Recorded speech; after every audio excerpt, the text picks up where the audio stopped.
मेहर बाबा मेहर बाबा मेहर बाबा मेहर बाबा मेहर बाबा मेहर बाबा मेहर बाबा मेहर बाबा मेहर बाबा मेहर बाबा मेहर बाबा मेहर बाबा मेहर बाबा मेहर बाबा मेहर बाबा मेहर बाबा मेहर बाबा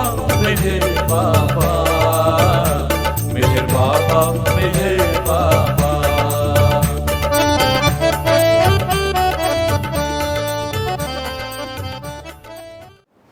Avatar Meher బాబాకి జై.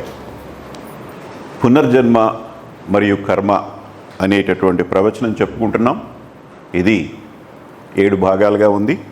ఇందులో మొదటి భాగమైనటువంటి మరణం యొక్క ఔచిత్యం చెప్పుకున్నాం మనం. ఇప్పుడు మరణం తర్వాత జరిగేటటువంటి కథ తెలుసుకుంటాం. మరణం తర్వాత మనం చేసిన కర్మలను బట్టి మనం స్వర్గానికి కానీ నరకానికి కానీ వెళ్ళటం జరుగుతుంది. ఎటువంటి కర్మలు స్వర్గానికి దారితీస్తాయి, ఎటువంటి కర్మలు నరకానికి దారితీస్తాయి, స్వర్గంలో ఏం జరుగుతుంది, నరకంలో ఏం జరుగుతుంది ఇత్యాది విషయాలన్నీ కూడా ఈ 2వ భాగంలో తెలుసుకుంటాం. 2వ భాగం వచ్చి స్వర్గము నరకము. వీటి గురించి ఎందుకు తెలుసుకోవాలి, ఆ తెలుసుకోవడం వల్ల మనకి కలిగేటటువంటి ఉపయోగం ఏమిటి, తెలుసుకొని ఇప్పుడు మన జీవితాన్ని మనం ఏ విధంగా మలుచుకోవచ్చు ఇత్యాది విషయాలన్నీ కూడా ఇందులో వస్తాయి.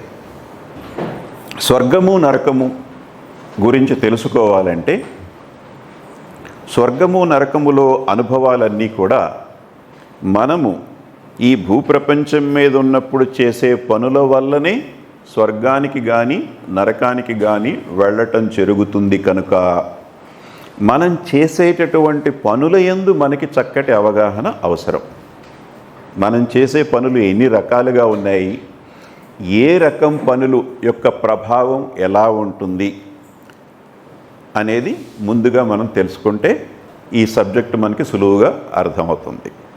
అంచేత మన కర్మలు ఎన్ని రకాలుగా విభజించవచ్చు, వాటిని ఆ కర్మల్లో రకాలు ఏమిటి, ప్రతి రకానికి ఉన్నటువంటి ఔచిత్యం ఏమిటి, అవి ముందుగా తెలుసుకుని అప్పుడు మనం సబ్జెక్టులోకి వెళ్ళి స్వర్గ నరకం గురించి చక్కటి విషయాలు బాబా చెప్పినవి తెలుసుకుందాం.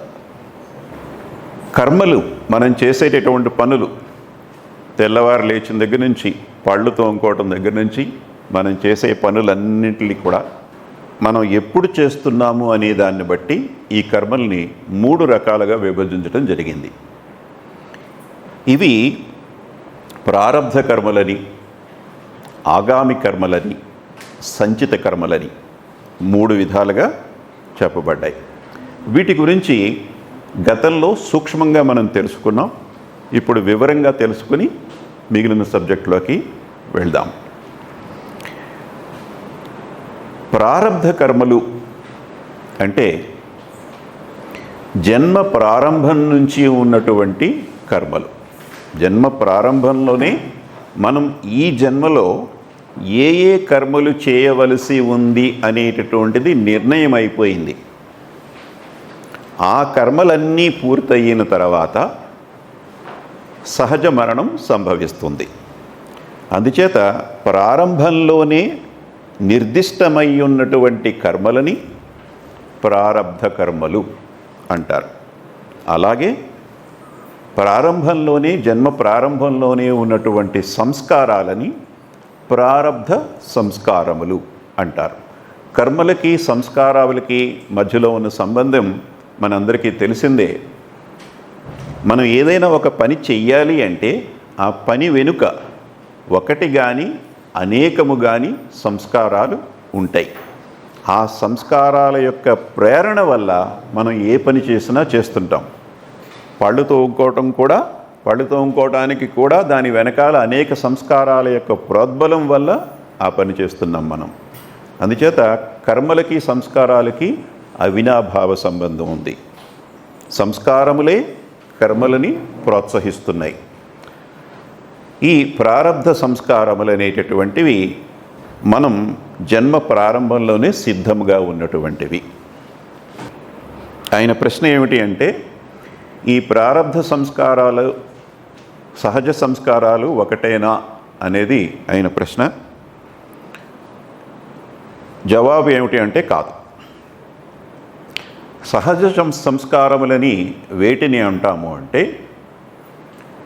రాతి స్థితి నుంచి మానవ స్థితి వరకు జరిగేటటువంటి పరిణామంలో మానవ జన్మ కలగటానికి ముందు వరకు ఎన్ని జన్మలు ఉన్నాయో, రాతి జన్మలు, లోహపు జన్మలు, వృక్ష జన్మలు, పక్షి జన్మలు, జంతు జన్మలు, ఇవి ఎన్నున్నాయో ఈ అన్ని జన్మలలోనూ ఏర్పడినటువంటి సంస్కారములను సహజ సంస్కారములు అంటారు. మానవ జన్మ వచ్చిన తర్వాత ఏర్పడినటువంటి సంస్కారములను సహజము కానటువంటి సంస్కారములు అంటారు. మానవుడికి మాత్రమే విచక్షణ అనేటటువంటిది ఉంది. ఒక పని చెయ్యాలంటే దాన్ని చేద్దామా వద్దా, లేదంటే ఈ పని చేద్దామా ఈ పని చేద్దామా, ఇది చేస్తే మంచిదా ఇది చేస్తే మంచిదా అనేటటువంటి ఆలోచించుకునేటటువంటి విచక్షణ జ్ఞానం ఈ సృష్టిలో కేవలం మానవుడికి మాత్రమే ఉంది. జంతువులన్నీ కూడా వాటి యొక్క ఇన్స్టింక్ట్స్ని బట్టి ప్రవర్తిస్తాయే కానీ ఆలోచించి ప్రవర్తించవు. వాటి యొక్క ప్రవృత్తిని బట్టి అవి ప్రవర్తిస్తాయి. అందుచేత మానవునికి ఉన్నటువంటి సంస్కారములు, మానవ జన్మ తర్వాత వచ్చే సంస్కారములన్నీ కూడా సహజమైనటువంటివి కాదు. వాటిని విచక్షణాయుత సంస్కారములు అనవచ్చు. అయితే ఇప్పుడు మనం చెప్పుకునేదానికి కనెక్షన్ ఏమిటి అంటే, ఈ మానవ జన్మ పొందిన తర్వాత ఈ జన్మలో ఈ విచక్షణాయుత సంస్కారములని మనం అర్థం చేసుకోవటానికి టైమింగ్ని బట్టి మనం వెళ్తున్నాం. టైమింగ్ ఏమిటి అంటే, at the time of birth అనేది timing. At the time of birth అనేది ఒక టైమింగ్. పుట్టేటప్పటికే సిద్ధముగా ఉన్నది అదొక కేటగిరీ. రెండవ కేటగిరీ వచ్చి పుట్టిన తర్వాత ఏర్పడేటటువంటి సంస్కారములు, పుట్టిన తర్వాత మనం చేసే కర్మలను బట్టి ఎడిషనల్గా కలిగేటటువంటి సంస్కారములన్నీ కూడా అదొక రెండవ కేటగిరీ. వీటిని ఆగామి సంస్కారములు అంటారు.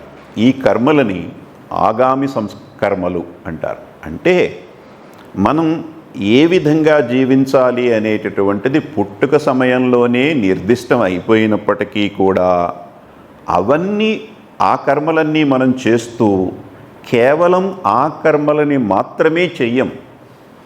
ఇది మనకి సిద్ధంగా ఉన్నటువంటి కర్మలు, మనల్ని ముందుకు నడిపించేటటువంటి కర్మలు.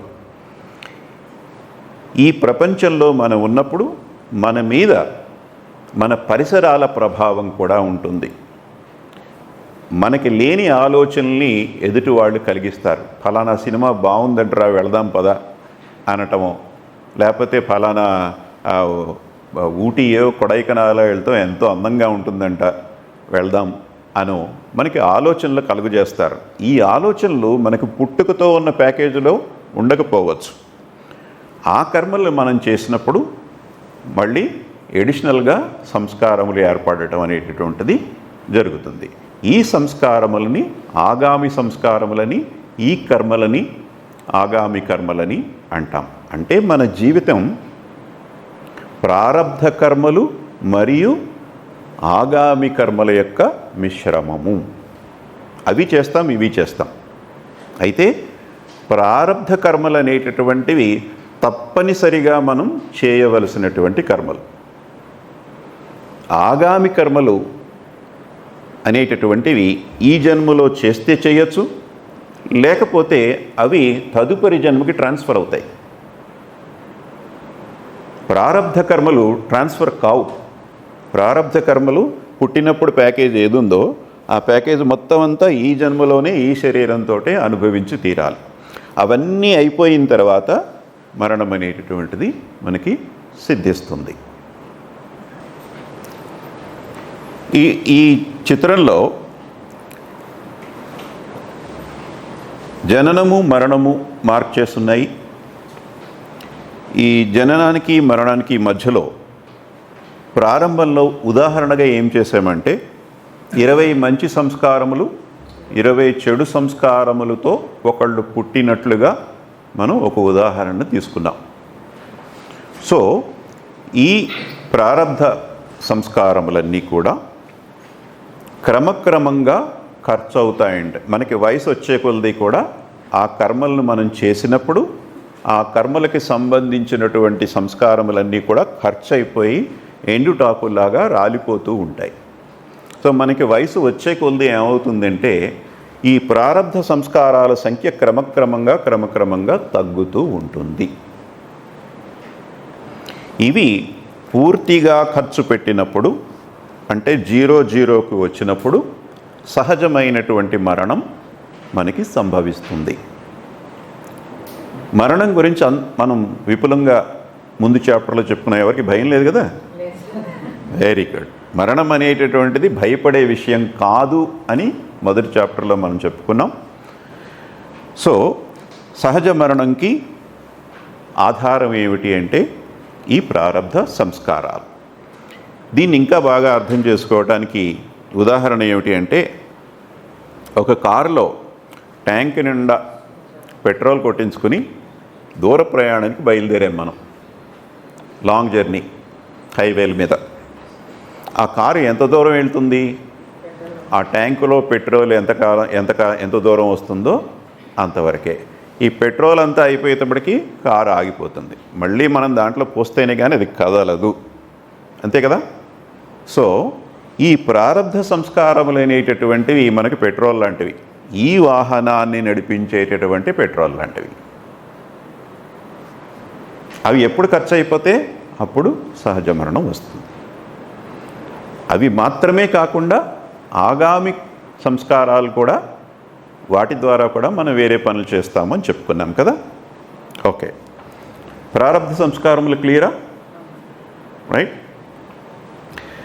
సో ప్రారబ్ధ సంస్కారాల గురించి ఆగామి సంస్కారాల గురించి తెలుసుకున్నాం మనం. మూడవది వచ్చి సంచిత కర్మలు లేక వాటికి సంబంధించినటువంటి సంచిత సంస్కారములు.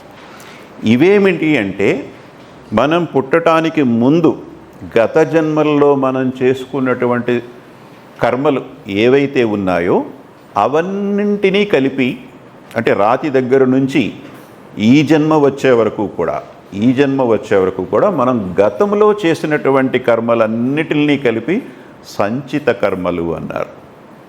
Past, that is about the past. Timing అని చెప్పాను కదా. పాస్ట్లో జరిగినవన్నీ సంచిత కర్మలు, అప్పుడు వచ్చినటువంటి అన్నీ సంచిత సంస్కారములు. పుట్టుకతో వచ్చినవి ప్రారబ్ధ కర్మలు, ప్రారబ్ధ సంస్కారాలు. పుట్టిన తర్వాత వచ్చినటువంటివి ఆగామి కర్మలు, ఆగామి సంస్కారములు. అంతే. ఓకే. సంచిత కర్మల గురించి మనం సందర్భం వచ్చినప్పుడు మరింత విపులంగా చెప్పుకుందాం. ప్రస్తుతానికి ఈ రెండు అర్థం చేసుకుంటే సరిపోతుంది మనకి. ఓకేనా? ఆయన ప్రశ్న ఏమిటి అంటే ఈ ప్రారబ్ధ సంస్కారములు, ఆగామి సంస్కారములు రెండు సైమల్టేనియస్గా వెళ్తాయా? Answer is yes. మనం అదే చెప్పుకున్నాం. ఇప్పుడు మన జీవితము ప్రారబ్ధ సంస్కారములు మరియు ఆగామి సంస్కారముల యొక్క మిశ్రమము. ఈ జీవితంలో సంచిత కర్మలను మనం ఏమైనా చేయగలమా? మనం ప్రారబ్ధ కర్మలు చేస్తున్నాము, ఆగామి కర్మలు చేస్తున్నాము. సంచిత కర్మలు చేయగలమా ఈ జన్మలో? Why? That's a done deal. That is a done deal. So leave the sanchita karmas aside. So this is a mixed bag of these two. Right. So ఈ ప్రారబ్ధ సంస్కారములు అనేవి క్రమక్రమంగా తగ్గుతూ 0 వైపు వెళ్ళిపోతాయి. ఆగామి సంస్కారములు అనేటటువంటి మనకి కోరికలు కలిగినప్పుడు పెరుగుతుంటాయి, కోరికలు తీర్చుకున్నప్పుడు తగ్గుతుంటాయి. ఈ జన్మలో మనకి కలిగిన కోరికలు మొత్తం అన్నీ మనం తీర్చేసుకున్నాము అని అనుకుందాం. అలా జరగదు అనుకుందాం. అలా జరిగితే గనక మనం చనిపోయేటప్పటికీ ఆగామి సంస్కారములు కూడా 0కి వచ్చేస్తాయి. But that's not practically possible. చనిపోయేటప్పటికీ ఆగామి సంస్కారములు ఎన్నైతే మిగిలి ఉన్నాయో వాటి సంగతి తదుపరి జన్మలో చూస్తాం. ఎలా చూస్తామనేది మనం కొద్ది నిమిషాల్లో చెప్పుకోబోతున్నాం. అది ఆయన ప్రశ్న. ఎస్ భారతి. సో ఆవిడ ప్రశ్న ఏమిటి అంటే, మరణ సమయానికి మిగిలి ఉన్నటువంటి ఆగామి సంస్కారములు తదుపరి జన్మలోకి వెళుతున్నాయి కనుక వాటిని తదుపరి జన్మలో ప్రారబ్ధ సంస్కారములుగా పరిగణిస్తారా? Answer is yes. ఇక్కడ మనం తీసుకున్నటువంటి ఉదాహరణలో చనిపోయే సమయానికి 15 మంచి సంస్కారములు, 20 చెడు సంస్కారాలు మిగిలి ఉన్నాయి. తదుపరి జన్మ వచ్చేటప్పటికి 15 మంచి సంస్కారములు, 15 చెడు సంస్కారములు మాత్రమే తదుపరి జన్మకి ట్రాన్స్ఫర్ అవుతాయి. మరి ఈ మధ్యలో ఈ 5 సంస్కారాలు ఏమవుతాయి అంటే అదే సెకండ్ చాప్టర్. ఈ 5 సంస్కారములు అనేటటువంటివి స్వర్గములో కానీ నరకములో కానీ ఖర్చు చేయబడతాయి. ఖర్చు చేయి ట్రిమ్ అవుట్ చేసేస్తుంది అనమాట. ఆ ట్రిమ్ అయిన తర్వాత మళ్ళీ సమానమైనటువంటి మంచి సంస్కారములు చెడు సంస్కారాలతోటి తదుపరి జన్మ రావటం అనేటటువంటిది జరుగుతుంది. ఎప్పుడూ కూడా ఎవరు పుట్టినప్పటికీ కూడా వాళ్ళకి మంచి సంస్కారములు చెడు సంస్కారములు రెండు సమానంగా ఉంటాయి. అది 20 కావచ్చు, 50 కావచ్చు, 10,000 కావచ్చు, నంబర్ ఏదైనా కావచ్చు. మంచి సంస్కారములు చెడు సంస్కారములు పుట్టేటప్పుడు బేబీస్కి రెండు సమానంగా ఉంటాయి. ఒక్క నిమిషం. అందుకని చిన్నపిల్లల్ని మనం అభం శుభం తెలియని పాపాయిలు అంటుంటాం. వాళ్ళకి మంచి తెలియదు, చెడు తెలియదు. ఎందుకంటే రెండు ఈక్వల్గా ఉన్నాయి కదా. ఎన్విరాన్మెంటల్ ఎఫెక్ట్ వల్ల ఇవి ఖర్చు చేసుకుంటూ వెళ్ళే సమయంలో ఎన్విరాన్మెంటల్ ఎఫెక్ట్ వల్ల this equilibrium will be disturbed. ఇప్పుడు 2020 ఖర్చు పెడుతున్నామంటే 2020 కాస్త 1919, 1818 నో, అలా ఖర్చు అవ్వవు. 20 అలాగే ఉండి మంచి సంస్కారాలు ఉండి ముందు చెడు పనులు చేయొచ్చు. మనం చెడు పనుల్లో 20 తగ్గిపోతుంది. ఆ తర్వాత మంచి పనులు చేయొచ్చు, మంచి తగ్గిపోతుంది. ఈ విధంగా ప్రారబ్ధ సంస్కారములు డిస్టర్బ్ అయ్యి సమానంగా లేకుండా ఉంటాయి. అవి అసమానంగా ఉన్నప్పుడు ఒక వ్యక్తి స్వభావాన్ని మనం వాడు మంచివాడని వీడు దుర్మార్గుడని అంటూ ఉంటాం.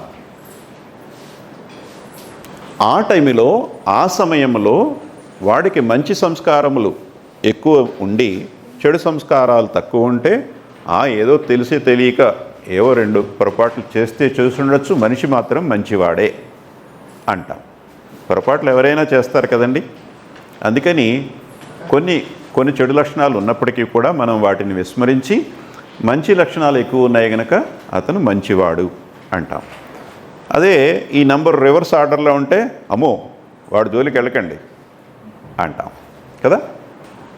ఈ క్షణం నుంచి ముందు ఇంతవరకు గడిపినటువంటి కర్మలు, ఇంతవరకు మనం ఖర్చు పెట్టినటువంటి సంస్కారములు అన్నీ కూడా సంచిత సంస్కారములు అవుతాయి.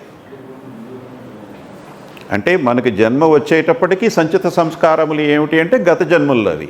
జన్మ వచ్చి మనకి కొంత వయసు వచ్చేసింది. ఇప్పుడు ఈ రోజు వరకు మనం పుట్టిన దగ్గర నుంచి కొన్ని పనులు చేసేసాము కనుక ఇవి కూడా సంచిత కర్మల్లోకే వెళ్ళిపోతాయి.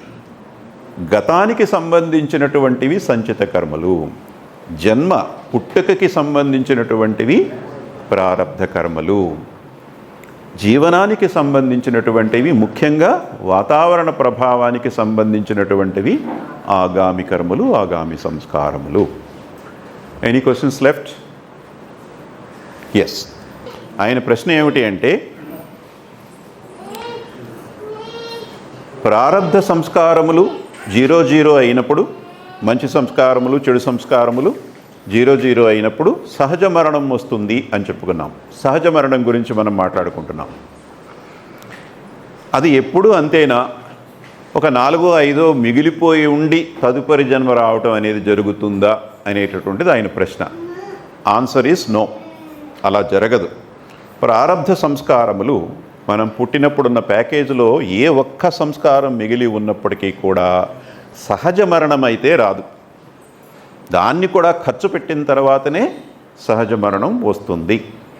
అయితే యాక్సిడెంట్ జరిగినా, ఆత్మహత్య చేసుకున్న దాని కథ వేరు. దాని గురించి తదుపరి మనం చెప్పుకుందాం. ప్రస్తుతానికి సహజ మరణం గురించే మనం మాట్లాడుకున్నాం ఇంతవరకు.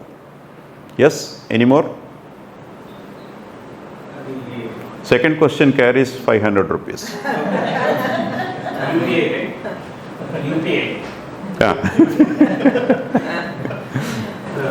అది ముందు చెడు తర్వాత మంచి అవ్వాలని రూల్ ఏం లేదు కాబట్టి మంచి చెడు ఎట్లయినా అవ్వచ్చు అంటారు సార్, మీరు చెప్పారు కదా. యా. సో మరి పాపి చిరాయు అని question. Let me understand your question. Yeah, పాపి చిరాయు అనేటటువంటి ప్రశ్న ఎందుకు వచ్చింది అనేది ఆయన ప్రశ్న. ఈ సామెత చాలా పాపులర్, కానీ అది ఎంతవరకు కరెక్ట్ అనేది సందేహమే. ఎందుకు అంటే చిట్ట చివరి తుది శ్వాస వరకు కూడా మంచి పనులు చేసేటటువంటి వాళ్ళు దీర్ఘకాలం జీవించటం అనేది జరిగింది. కేవలం పాపులే కాదు చివరిదాకా ఉన్నది, ఎక్కువ కాలం దీర్ఘకాలం ఉన్నది కేవలం పాపులు మాత్రమే కాదు, పుణ్యాత్ములు కూడా సుదీర్ఘకాలం ఉండి చివరి వరకు తుది శ్వాస వరకు ఎదుటి వాళ్ళకి మంచి చేయటం, మరణించిన తర్వాత కూడా వాళ్ళ ఆస్తుల్ని బీదవాళ్ళకి ఇచ్చేయటం చేసిన వాళ్ళు అనేక మంది ఉన్నారు. ఈ పాపి చిరాయు అనే సామెత ఎలా వచ్చిందో మనకి అయితే తెలియదు. I don't think it is always correct. That is the answer. ఆయన అడిగిన ప్రశ్న ఏమిటి అంటే, ఈ మనం తీసుకున్న ఎగ్జాంపుల్లో జన్మ ప్రారంభంలో 20 మంచి సంస్కారములు 20 చెడు సంస్కారాలు ఉన్నాయి కదా, మరి 20 ఈ మంచి చెడు ఒకదానికొకటి క్యాన్సిల్ అయిపోయి జీరో అయిపోయి భగవదానుభూతి రాదా అనేది ఆయన ప్రశ్న. జవాబు ఏమిటంటే రాదు. ఎందుకు రాదు అంటే, మంచి సంస్కారములు చెడు సంస్కారములు ఒకదానికొకటి క్యాన్సిల్ అయిపోవాలంటే కేవలం సంఖ్యలో సమానమైతే సరిపోదు. ఇక్కడ సంఖ్యలో సమానం, అవి గుణములో కూడా సమానమై ఉండాలి. గుణములో కూడా సమానమైనప్పుడే అది క్యాన్సిల్ అవుతాయి. దానికి ఉదాహరణ ఏమిటి అంటే, మనం కోపంతో ఎవరినన్నా లాగి ఒక లెంపకాయ కొడితే మనకి చెడు సంస్కారాలు ఒక అరడజను ఏర్పడ్డాయి అనుకుందాం. ఈ అరడజను సంస్కారములు క్యాన్సిల్ అవ్వాలంటే మళ్ళీ మనం చెంపదెబ్బ తినాలి. అవతరాలను కొట్టడమే కాదు, మళ్ళీ మనం చెంపదెబ్బ తినాలి, ఈ పర్సన్ ద్వారా కానీ ఇంకొకళ్ళ ద్వారా కానీ. అప్పుడు గుణములో కూడా ఇది కలిసినవి గనక ఈ చెడు సంస్కారములు ఈ దెబ్బతిన్నటువంటి మంచి సంస్కారములు 6, ఒకదానికొకటి క్యాన్సిల్ అవి 0 అవుతాయి. ఆ విధంగా కేవలం సంఖ్యలోనే కాకుండా గుణములో కూడా అవి కలిసినప్పుడే ఒకదానికొకటి క్యాన్సిల్ అవ్వటం అనేటటువంటిది జరుగుతుంది. ఒకళ్ళని తిట్టామంటే ఆ తిట్టినప్పుడు వచ్చిన సంస్కారములు మళ్ళీ మనం తిట్టించుకున్నప్పుడే పోతాయి. మనం రోజు చేసే పనిదే కదా. నువ్వు ఇలాగా అంటే నువ్వు కాదేంటి, నువ్వు ఇలాగే, సరిపోయింది, బ్యాలెన్స్ అయిపోయింది కదా.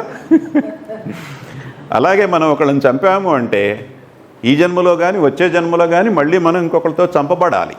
అప్పుడే ఆ రెండింటికి క్యాన్సిలేషన్ అనేది జరుగుతుంది. ప్రతి చర్యకి ప్రతిచర్య ఉన్నప్పుడే ఆ సంస్కారములు క్యాన్సిల్ అవుతాయి. Any more questions? Good number of questions on the basics. మనకు బేసిక్స్ క్లియర్గా తెలిస్తే ఈ చాప్టర్ డీటెయిల్డ్గా అర్థమవుతుంది. మొదటి చాప్టర్లో మరణం గురించి తెలుసుకున్నాం. సహజ మరణం ఎప్పుడు సంభవిస్తుందో అప్పుడు చెప్పుకున్నాం, ఇప్పుడు కూడా చెప్పుకున్నాం మనం. ప్రారబ్ధ సంస్కారములు 0 అయినప్పుడు సహజ మరణం సంభవిస్తుంది. సో ఇంతవరకు జీవితం గురించి తెలుసుకున్నాం. ఇప్పుడు మరణం సంభవించింది, సహజ మరణం సంభవించింది. అక్కడ నుంచి మన జీవితం ఎలా ఉంటుంది? ముందుగా చాలామందికి ఉన్నటువంటి అపోహ ఏమిటి అంటే, మరణంతో మొత్తం అంతా అంతమైపోతుంది, ఇక మరణం తర్వాత మనకి ఎలాంటి అనుభవము లేదు, మనకి జీవనమే లేదు అనేటటువంటిది చాలామందికి ఆధ్యాత్మిక పరిజ్ఞానం లేనటువంటి సామాన్యులకు ఉన్నటువంటి అపోహ.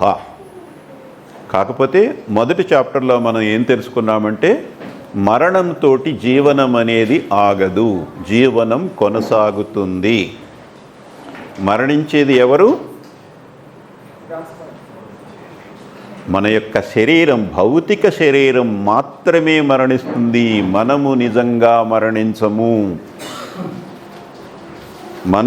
మన యొక్క జీవనం ఇప్పుడు భౌతిక శరీరంతో కొనసాగిస్తున్నాం. మనం మరణించిన తర్వాత భౌతిక శరీరం లేకుండా దాన్ని పక్కన పెట్టి మన జీవనం మనం కొనసాగిస్తాము. మనకి మరణం లేదు. భగవద్గీతలో కూడా చెప్పింది అదే. నీళ్లు పోస్తే ఆరిపోదు, కత్తితో పొడిస్తే చచ్చిపోదు, గాలి వేస్తే ఆరిపోయేది కాదు. ఇవన్నీ మనం ఇంతకుముందు చెప్పుకున్నాం కదా. ఇవన్నీ ఆత్మ యొక్క లక్షణాలు. ఆత్మకి మరణం అనేటటువంటిది లేదు. మన యొక్క నిజస్వరూపం ఏమిటంటే మనం ఆత్మ. మరణించేది కేవలం మన యొక్క భౌతిక శరీరమే. ఇప్పటికీ ఎన్నిసార్లు మన భౌతిక శరీరం మరణించిందో, ఇన్ని వందల వేల సార్లు మన భౌతిక శరీరం మరణించిందో. ఎన్నో శరీరాలను ఇప్పటికే మనం ధరించాము. ఆ శరీరాల ద్వారా మన గత జన్మలన్నీ గడిపాము. ఆ శరీరాలని వదిలిపెట్టేసి ఇప్పుడు మళ్ళీ ఫ్రెష్గా కొత్త శరీరం తీసుకుని ఈ కొత్త శరీరంలో మనం జీవిస్తున్నాము. దీని ద్వారా వచ్చిన అనుభవం మాత్రమే మనకి సరిపోదు గమ్యాన్ని చేరటానికి. ఏమిటి గమ్యము అంటే, నేను భగవంతుడిని అనేటటువంటి అనుభవం పొంది మనల్ని మనం భగవంతుడిగా గుర్తించటం అనేటటువంటిది మన గమ్యం. అలా చేరాలంటే కేవలం ఈ శరీరంలో ఉన్న 70 సంవత్సరాలు 80 సంవత్సరాల జీవిత అనుభవం మాత్రమే సరిపోదు. ఇంతవరకు తాగటం అనేటటువంటిది నేను చేయలేదనుకోండి. గత జన్మల్లో ఇంతవరకు నేను ఎప్పుడు తాగలేదు, ఈ జన్మలోను కూడా నేను తాగలేదు అనుకుందాం. అయితే ఈ జన్మతోటే మనకి గమ్యానికి వెళ్ళి నేను భగవంతుని స్థితి కనుక నాకు వస్తే, ఆ భగవంతుడికి తాగుబోతు వాడి జీవితం ఏమిటి, వాడి బలహీనత ఏమిటి, వాడి అనుభవం ఏమిటి అనేది భగవంతుడికి తెలుస్తుందా? నీకే అనుభవం లేదు, వాడి గురించి నీకెలా తెలుస్తుంది? కానీ భగవంతుడు సర్వజ్ఞుడు, అన్నీ తెలిసినవాడు. ఆయనకి తెలియందంటూ ఏమీ లేదు. ఈ అన్నీ తెలియటం కోసం మనం త్రాగుబోతుగా కూడా జీవితం గడపవలసి ఉంటుంది. ఈ 84 లక్షల జన్మల్లో త్రాగుబోతు జీవితం కూడా మనకి తప్పదు. వీటిలో మంచి జన్మలు ఉంటాయి, చెడు జన్మలు ఉంటాయి. అనేక రకాల శరీరాలను తీసుకొని అనేక రకాల వాతావరణ పరిస్థితుల్లో మనం జన్మలు పొందుతూ మంచి పనులు చేస్తాము, చెడు పనులు చేస్తాం. ఇదేదో బాగుంది కదండి, సాయంకాలం వెళ్ళేటప్పుడు ఒక క్వార్టర్ కొనుక్కుని జేబులో వేసుకు వెళ్ళిపోదామా అనేటువంటి ఆలోచన ఎవరికైనా రావచ్చు. ఉద్దేశ్యపూర్వకంగా చెడు పనులు చేయకూడదు. ఉద్దేశ్యపూర్వకంగా చెడు పనులు చేయకూడదు. కానీ తెలియక అజ్ఞానము వల్ల అటువంటివి జరుగుతాయి. ఇప్పుడు ఈ మద్యానికి అలవాటు పడి బానిసలైపోయినటువంటి వాళ్ళలో చాలామంది అజ్ఞానులే ఉంటారు. కొంతమంది తెలిసి తాగుతారు, నా లివర్ పాడైపోద్ది దీనివల్ల తెలిసి తాగుతారు. కొంతమంది ఈ తాగినప్పుడల్లా నేను స్వర్గంలోకి వెళ్ళిపోతున్నాను అనేటువంటి ఫీలింగ్తో తాగుతారు. ఏది ఏమైనప్పటికీ కూడా తెలిసి చెడు పని చేయకూడదు. తెలిసి చెడు పని చేస్తే మనం స్వర్గానికి వెళ్తామా, నరకానికి వెళ్తామా? ఈ చెడు పనులన్నీ కూడా నరకములో ఖర్చు పెట్టుకోవాల్సి ఉంటుంది. అందుకనే ఈ చాప్టర్ మనం తెలుసుకుంటున్నాం. ఓకేనండి. సో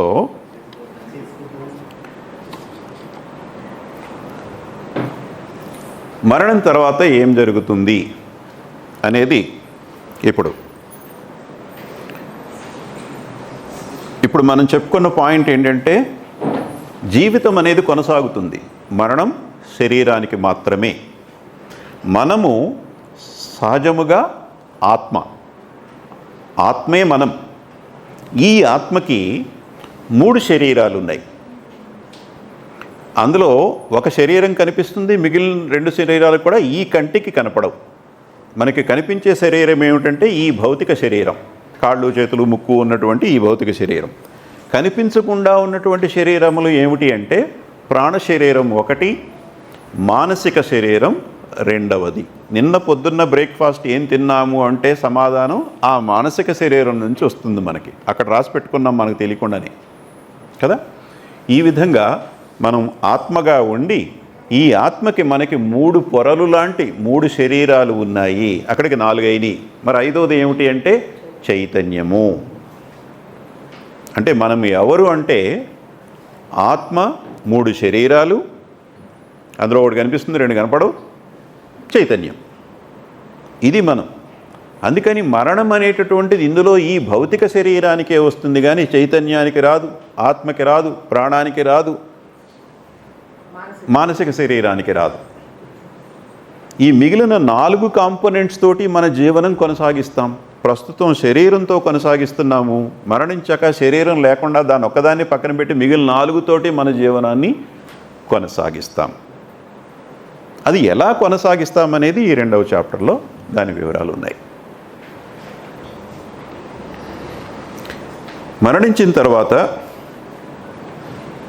బాబా ఏం చెప్పారంటే సుమారు 72 గంటలు, సుమారు అండర్లైన్, సుమారు 72 గంటల కాలం అంటే 3 రోజులు ఈ మరణించిన వ్యక్తికి తన కుటుంబీకులతోటి ఆ మరణించిన ప్రదేశాలతోటి అనుబంధం ఉంటుంది. మనకి మరణించిన వాళ్ళు కనిపించరు, కానీ వాళ్ళకి మనం కనిపిస్తాం. మనం ఏం చేస్తున్నామనేటటువంటిది వాళ్ళు చూడగలుగుతారు, తెలుసుకోగలుగుతారు. ఇది సుమారుగా 3 రోజులు 72 గంటలు బాబా చెప్పింది. బాబాయే ఇంకొక సందర్భంలో 3 లేక 4 రోజులని కూడా అన్నారు. అందుచేత ఇది ఖచ్చితమైనటువంటి నంబర్ కాదు, ఉజ్జాయింపుగా ఒక 3 రోజులు అలా తీసుకుందాం. ఈ 3 రోజుల్లోనూ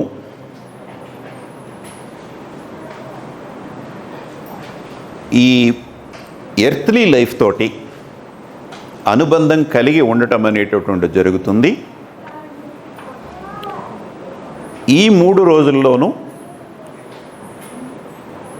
దైవనామాన్ని స్మరించటం కానీ, దైవ సంకీర్తనలు చేయటం కానీ చేస్తే మరణించిన వాళ్ళకి మంచిది, చేసిన వాళ్ళకి కూడా మంచిది అని మనం మొదటి చాప్టర్లో చెప్పుకున్నాం. That is 1 point. ఇంకా వాళ్ళ అనుభవానికి చూస్తే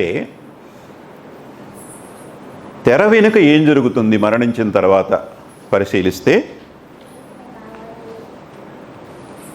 మనలో ఉన్నటువంటి సూక్ష్మ శరీరము, దాన్నే ప్రాణ శరీరము అంటున్నాం కదా. ఈ ప్రాణ శరీరం మిగిలిన 2 శరీరాలతోటి అనుబంధం కలిగి ఉంటుంది. ఇప్పుడు బ్రతికుండగా ఈ ప్రాణ శరీరం మిగిలిన 2 శరీరాలతోటి అనుబంధం కలిగి ఉంటుంది. ఏమిటా 2 శరీరాలు? మిగిలిన 2ను మెంటల్ బాడీ, ప్రాణ శరీరం అంటేనే సటిల్ బాడీ. ఇది మిగిలిన 2 శరీరాలతోటి పనిచేస్తూ ఉంటుంది. Mental body and gross body. మానసిక శరీరము, భౌతిక శరీరం రెండింటితోనూ పనిచేస్తూ ఉంటుంది.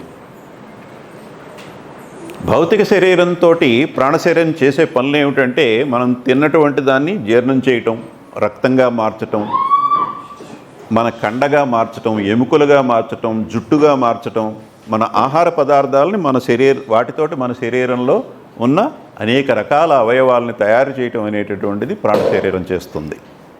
ఊపిరి పీల్చటం, వదిలిపెట్టడం, దగ్గటం, తుమ్మటం, ఇవన్నీ కూడా ప్రాణ శరీరం చేసే పనులు.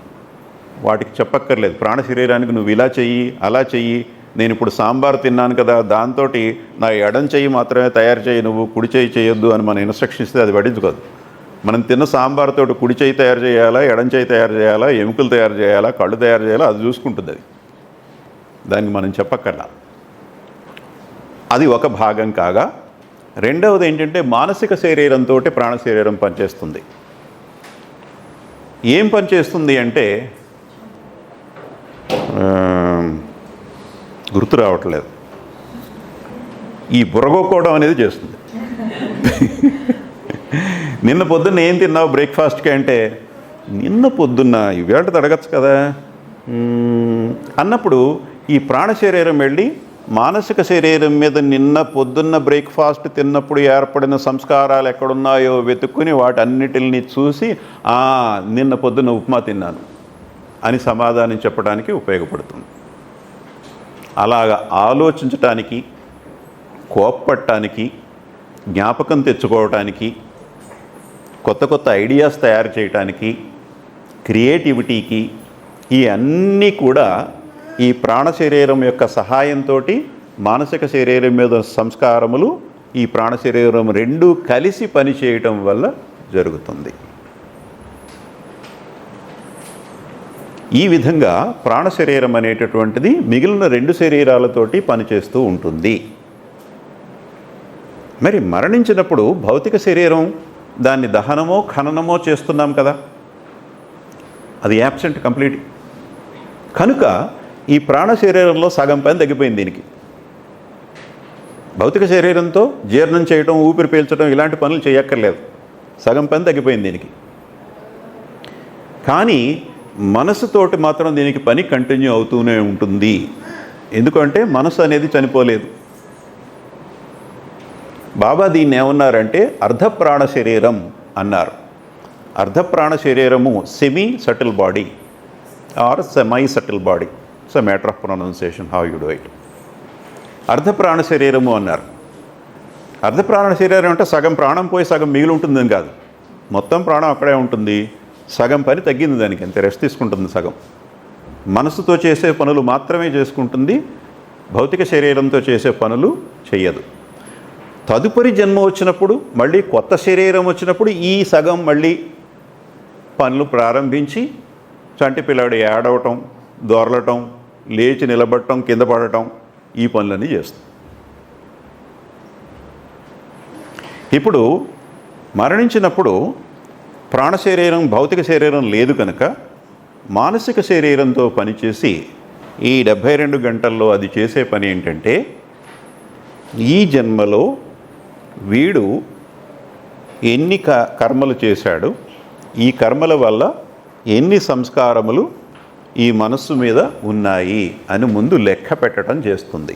ఈ జన్మలో మనం చేసినటువంటి సంస్కారములు మైండ్ మీద ఎన్ని ఉన్నాయి, అవి మంచివి కావచ్చు, చెడువి కావచ్చు, వాటిలన్నిటిని లెక్కగట్టి అందులో మంచి సంస్కారములెన్ని, చెడు సంస్కారములెన్ని అని కేటగరైజ్ చేసి 2 పోగులు తయారు చేస్తుంది.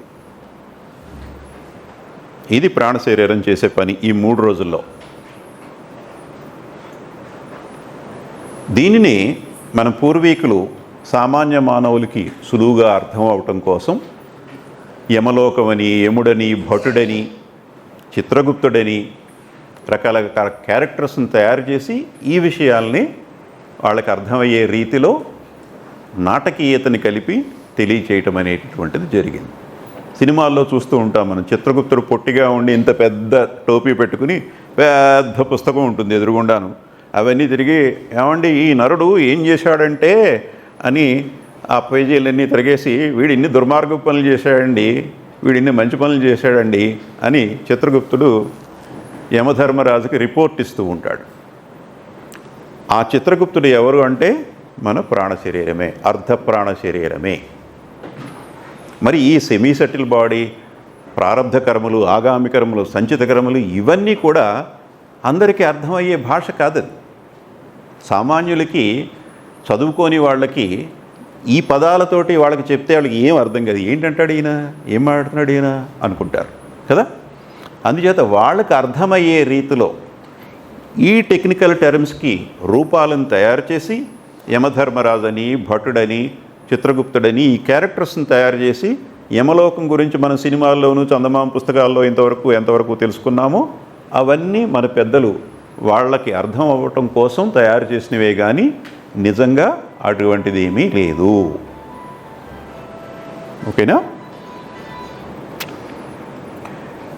ఈ మంచి సంస్కారాలు ఎన్నున్నాయి, చెడు సంస్కారాలు ఎన్నున్నాయి అని తెలుసుకున్న తర్వాత ఇప్పుడు మళ్ళీ మన ఎగ్జాంపుల్లోకి వెళ్తే మంచి ఎన్నున్నాయి, చెడు ఎన్నున్నాయి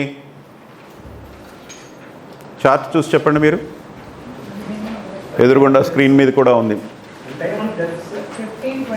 15 and 20. ఆ బ్రౌన్ కలర్లో ఉన్నవి మంచి సంస్కారములు, బ్లూ కలర్లో ఉన్నవి చెడు సంస్కారాలు. ఈ లెక్క తీసింది ఎవరు అంటే మిగిలి ఉన్న అర్ధప్రాణ శరీరము. ఇది ఈ 3 రోజుల్లోనూ జరిగేటటువంటి పని. మరణించిన తర్వాత మనకి ఉన్నటువంటి ఆధ్యాత్మిక కాంపనెంట్స్లో భౌతిక శరీరం పూర్తిగా నశిస్తుంది. దానిని దహనము కానీ ఖననము కానీ చేస్తాం మనం. ఇంకా అది దాని అవసరం లేదు కనుక. ప్రాణ శరీరం సగమే పనిచేస్తుందని చెప్పుకున్నాం.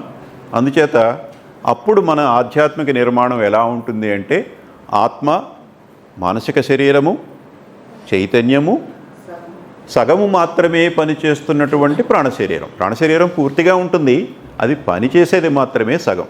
అందుకని దాన్ని 3.5 అంటున్నాం. ఈ నిర్మాణముని ఇంగ్లీష్లో యాస్ట్రల్ బాడీ అని, తెలుగులో యాతనా శరీరము అని అంటారు. ఆ యాతనా శరీరంతో చేసేటటువంటి ఆ యాతనా శరీరంతో పొందే అనుభవాలని యాతనా ప్రయాణం అంటారు. కొన్ని పరిభాషల్లో ఈ ప్యాకేజీనే సూక్ష్మ శరీరం అంటారు.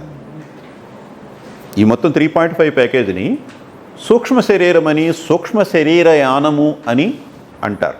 అంచేత మనం యూట్యూబ్లో వీడియోలు చూసినప్పుడు మనకు కన్ఫ్యూజన్ రావచ్చు. దానికోసం చెప్తున్నాను ఈ వివరాలు. నిజానికి ఆ ప్యాకేజీలో సూక్ష్మ శరీరం మాత్రమే లేదు. సూక్ష్మ శరీరం మనం అనుకునేటువంటి, అంటే వాళ్ళ ఉద్దేశంలో వాళ్ళ పరిభాష వేరు. వాళ్ళు చెప్తున్నది ఈ సబ్జెక్టే, కానీ వాళ్ళ పరిభాష వేరు, వాళ్ళు యూజ్ చేసే పదాలు వేరు. మన పరిభాషలో చూసుకుంటే సూక్ష్మ శరీరం సగం మాత్రమే ఉంది, మిగిలిన కాంపోనెంట్స్ భౌతిక శరీరం తప్ప మిగిలినవన్నీ ఉన్నాయి. అది మరణము తర్వాత ఈ యాతన శరీరం విస్తృతమైనటువంటి యాతనలకు లోనవుతుంది కనుక యాతనా శరీరం అన్నారు. ఆ యాతనలు సంతోషకరమైనటువంటివి కావచ్చు స్వర్గం, దుఃఖకరమైనటువంటివి కావచ్చు నరకం. అది యాతనా శరీరం గురించి. అయితే ఈ 3 రోజులు మాత్రమే ఉంటుందా? 3 రోజులు కరెక్ట్గా అలా అయిపోయేటప్పటికి ప్రయాణం స్టార్ట్ అయిపోతుందా అంటే, బాబా ఒక చోట 3 రోజులు అని చెప్పారు, ఒక చోట 3 లేక 4 రోజులు అన్నారు. అంచేత కొంచెం సుమారుగా అటు ఇటు అవ్వచ్చు.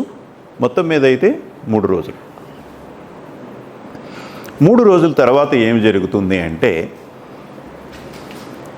ఈ మరణించిన వ్యక్తికి తన సంబంధీకులకి ఉన్నటువంటి బాంధవ్యం మరింత బలహీనపడుతుంది. జీరో అయిపోదు, మరింత బలహీనపడుతుంది. అంటే మరణించిన వ్యక్తి మనం ఏం చేస్తున్నామో చూడగలిగేటటువంటిది క్రమంగా తగ్గిపోతుంది. బాగా దట్టంగా ఉన్నటువంటి కళ్ళద్దాల్లోంచి చూస్తే మనకి ఎదురుగుండా ఎవరున్నారో తెలియదు, స్పష్టంగా కనపడదు మనకి కదా, దట్టమైనటువంటి అద్దాల్లో చూస్తే. అలాగే అది బలహీనమైనటువంటి సంబంధం కొనసాగుతుంది. ఎంతకాలం కొనసాగుతుంది అంటే మొత్తం 11 రోజుల వరకు బలహీనమైనటువంటి సంబంధం కొనసాగుతుంది. అందుకనే మనం పెద్ద కర్మని ఎక్కువ మంది 11వ రోజున చేయటం జరుగుతుంది. 11వ రోజు తర్వాత మరికొన్ని 2 రోజుల వరకు, అంటే మొత్తం 13 రోజుల వరకు కూడా ఈ సంబంధం మరింత బలహీనపడి కొనసాగుతుంది. 11 నుంచి 17 వరకు ఉన్న సంబంధం మరింత బలహీనంగా ఉంటుంది. ఇక పెద్దగా వాళ్ళకి మనం కనిపించడం కానీ మనం ఏం చేస్తున్నాం కానీ తెలియటం కానీ ఏమీ ఉండదు, అంత అస్పష్టంగా తెలుస్తుంది వాళ్ళకి. కానీ అనుబంధం అనేది మాత్రం 13వ రోజు వరకు ఉంటుంది, అతి బలహీనంగా. 13 రోజుల తర్వాత ఏం జరుగుతుంది అంటే, మరణించినటువంటి వ్యక్తికి మనకి ఎలాంటి సంబంధము ఉండదు. సంబంధము జీరో 13వ రోజు తర్వాత. అందుకే కొంతమంది పెద్ద కర్మ చేసేటప్పుడు 11వ రోజు కుదరకపోతే 13వ రోజుని చేసుకుంటారు. 14వ రోజు 15వ రోజు వీకెండ్ వస్తుంది కదా అని చెప్పి ఎవరు చేయరు కదా. ఇవి కారణాలు. మనం ఇక్కడ గ్రహించవలసినటువంటి విషయం ఏమిటి అంటే, 13వ రోజు తర్వాత మరణించిన వ్యక్తికి, కుటుంబీకులకే కాదు ఈ భౌతిక జగత్తుకి ఎలాంటి సంబంధము ఉండదు. వాళ్ళ పనిలో వాళ్ళు ఉంటారు. 13 రోజుల తర్వాత మనం వాళ్ళతో ఏమైనా మాట్లాడితే వాళ్ళకేం వినపడదు, మనం చేసేది వాళ్ళకి కనపడదు. మనం వాళ్ళకి ఏమన్నా ఫుడ్ పెడితే ఈ ఫుడ్ వాళ్ళ కడుపులోకి వెళ్ళదు. ఈ విషయాలు బాబా చెప్పినటువంటివి. ఇవి తెలియని వాళ్ళు ఈ అనుబంధం ఇంకా కొనసాగుతుందని చెప్పి 13 రోజుల తర్వాత కూడా అనేక రకమైనటువంటి శ్రాద్ధ కర్మలు చేస్తూ మనం ఇక్కడ అన్నం పెడితే వాళ్ళకి అందుతుంది, వాళ్ళు తింటారని, మనం సంవత్సరం పాటు తినే అన్నం ఒక్క ముద్దలో వాళ్ళకి పెడితే సరిపోతుందని, ఇలాంటి కథలు అనేకమైనటువంటి ఉన్నాయి. ఇవన్నీ కూడా మనుషులు ఏర్పాటు చేసినటువంటి కర్మలే కానీ భగవంతుడు చెప్పినటువంటి దాఖలాలు ఎక్కడా లేవు. బాబా అయితే సుస్పష్టంగా చెప్పారు, 13వ రోజు తర్వాత మరణించిన వ్యక్తికి ఈ భౌతిక జగత్తుకి ఎలాంటి సంబంధం ఉండదనేది ఖచ్చితంగా చెప్పారు. దాని అర్థం ఏమిటి అంటే ఇంకా మనకి ఇతరత్రా వాళ్ళతోటి ఎటువంటి లావాదేవీలు ఉండవు.